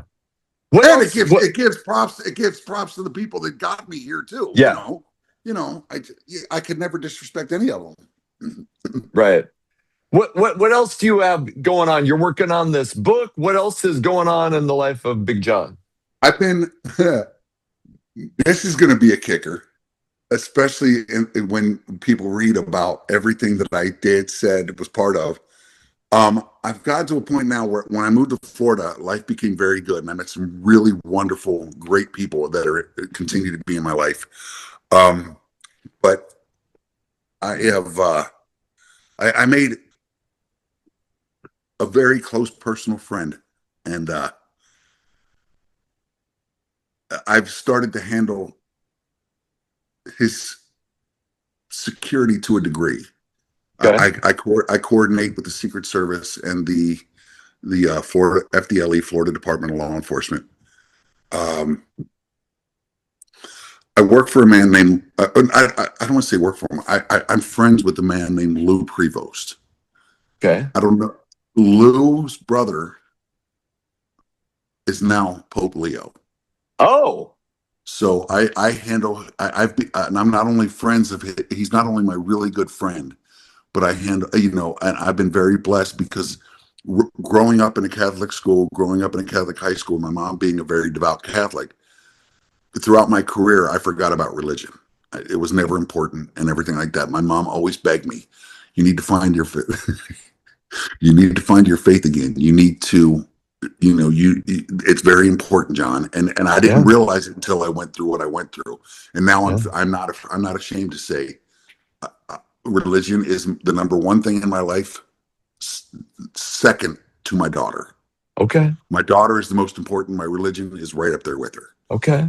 Um, but Lou made a joke. Was it Lou took us down to at Christmas time, and this is not a political statement by any Yeah. means. He asked me what I was doing during the week one week, and I said, he goes, "What are you doing on Sunday?" I said, I don't know. I don't have any plans. Why? He goes, I'm going to Mar-a-Lago. Do you want to go? He's Sure. become good friends with the president and vice Okay. president, really good friends with the vice president. And I will tell you this: I went because everybody, if you look at my Facebook, knows that I voted for Donald Trump. Do I Sure. agree? Do I agree with everything that he says? Absolutely not. Do I think he needs to know when to hit the pause button? Right. Absolutely. But I think he's a wonderful president. I think JD Sure. Vance is a great president. But that being said, I respect the office more being a Marine. So I don't care if it's Obama, Joe Biden, Bill Clinton, Donald Trump, John F. Kennedy. I don't care who it is. I respect the office, Yep. and that's the president of the United States, as the leader of the free world, and to be honored and and welcomed into his residence. Holy shit! So I'm sitting here with the Pope's brother, the president of the United States, his cabinet, and I'm sitting 3 feet from Donald Trump, maybe 4 feet. They were sitting at the next table over. But Right. I'll never forget Lou. Lou walked over, or he introduced Lou at this party. He walks over and he looks at me. He goes, "Holy shit, Lou! Is he big enough to protect you?" And to be recognized by the president of the United States, not because it's Donald Trump. Don't get me wrong. I don't care what anybody thinks of me. I love Donald Trump. Yeah. I know my stock market loves him. Right. I think he's a president that we need more of because he can't be bought. Right. You know what I mean? I'm not going to get political in this, but there's a lot of things that he's done that I disagree with. But it doesn't change the fact that between him and Kamala Harris, I think he was the best choice, and I'll vote for whoever I think the best choice is. I don't Right. care if they're Democrat, Republican, Independent, whatever, whoever is best.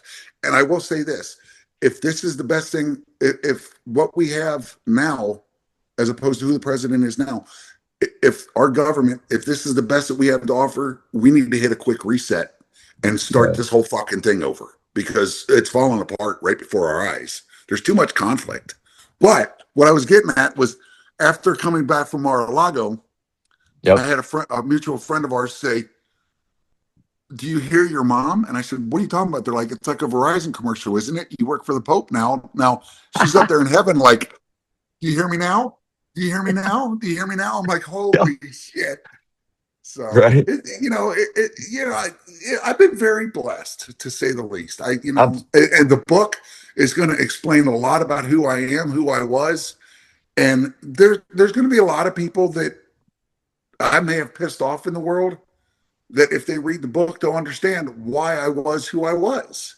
Yep. It was never a personal thing. I mean, I got agitated and I got pissed off at people and everything, especially when my ego was at its highest during Rock of Love. Yeah. But there's nothing in this world that should ever take the place of loyalty or friendship. Right. And I hope this book may bring some of those people back into the mix. Right.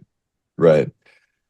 Big John, is it? I know you have Facebook. Where is that the best place to follow you? Where can people keep up with what's going on? Now, Facebook, it's just under John Murray. It's got my Okay. unit logo, Bravo 11, and Weapons Company 11 is my Facebook profile pic. There is going to be a website in conjunction with the book. We haven't Okay. set that up yet, simply because we're still working on the name. I think I've figured it out. It's either going to be behind or under the bandana. Yeah. I still love Built for This, but I'm working on it. And Yeah. I mean, you read it, so you understand the Yep. Built for This. Yeah. But I also, people want to know what's inside of here and what's inside of here, as opposed to just built for this. Everybody's built for it. You just got to walk through the door. Right. I want people to understand what's in here and who I am and why I am the way I am. And, in the meantime, I can be reached on Facebook. Yeah. And I just started my own LLC in regards to the book, which is called Devil Dog Productions, because of Okay. Marines. Yep. Or Devil Dog Publications. I'm sorry. It's a Florida-based business, and hopefully that'll eliminate and bypass some of the publication process, so I can publish it myself. Sure. So we'll see. Okay.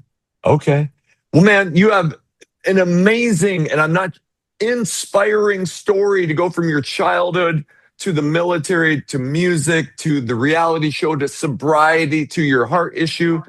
I mean, I think the book is going to be amazing, but seriously, it's just been an honor having you come on to tell your story.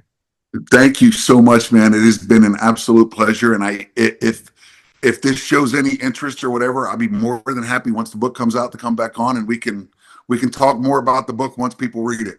That would be fantastic. That way I can go into a little bit more depth, and people, and maybe someday we do a live one where people can write in or call and say, "Hey, I read the book. What happened here?" or whatever. You know what I mean? Because I want this to be a fully interactive experience for people. I don't want it to just be like, "Oh, this is Big John's story." I want them to understand that without every single person that I have met from day one, especially through the music business and wrestling, without those people, this story doesn't exist. So it's as much their story as it is mine.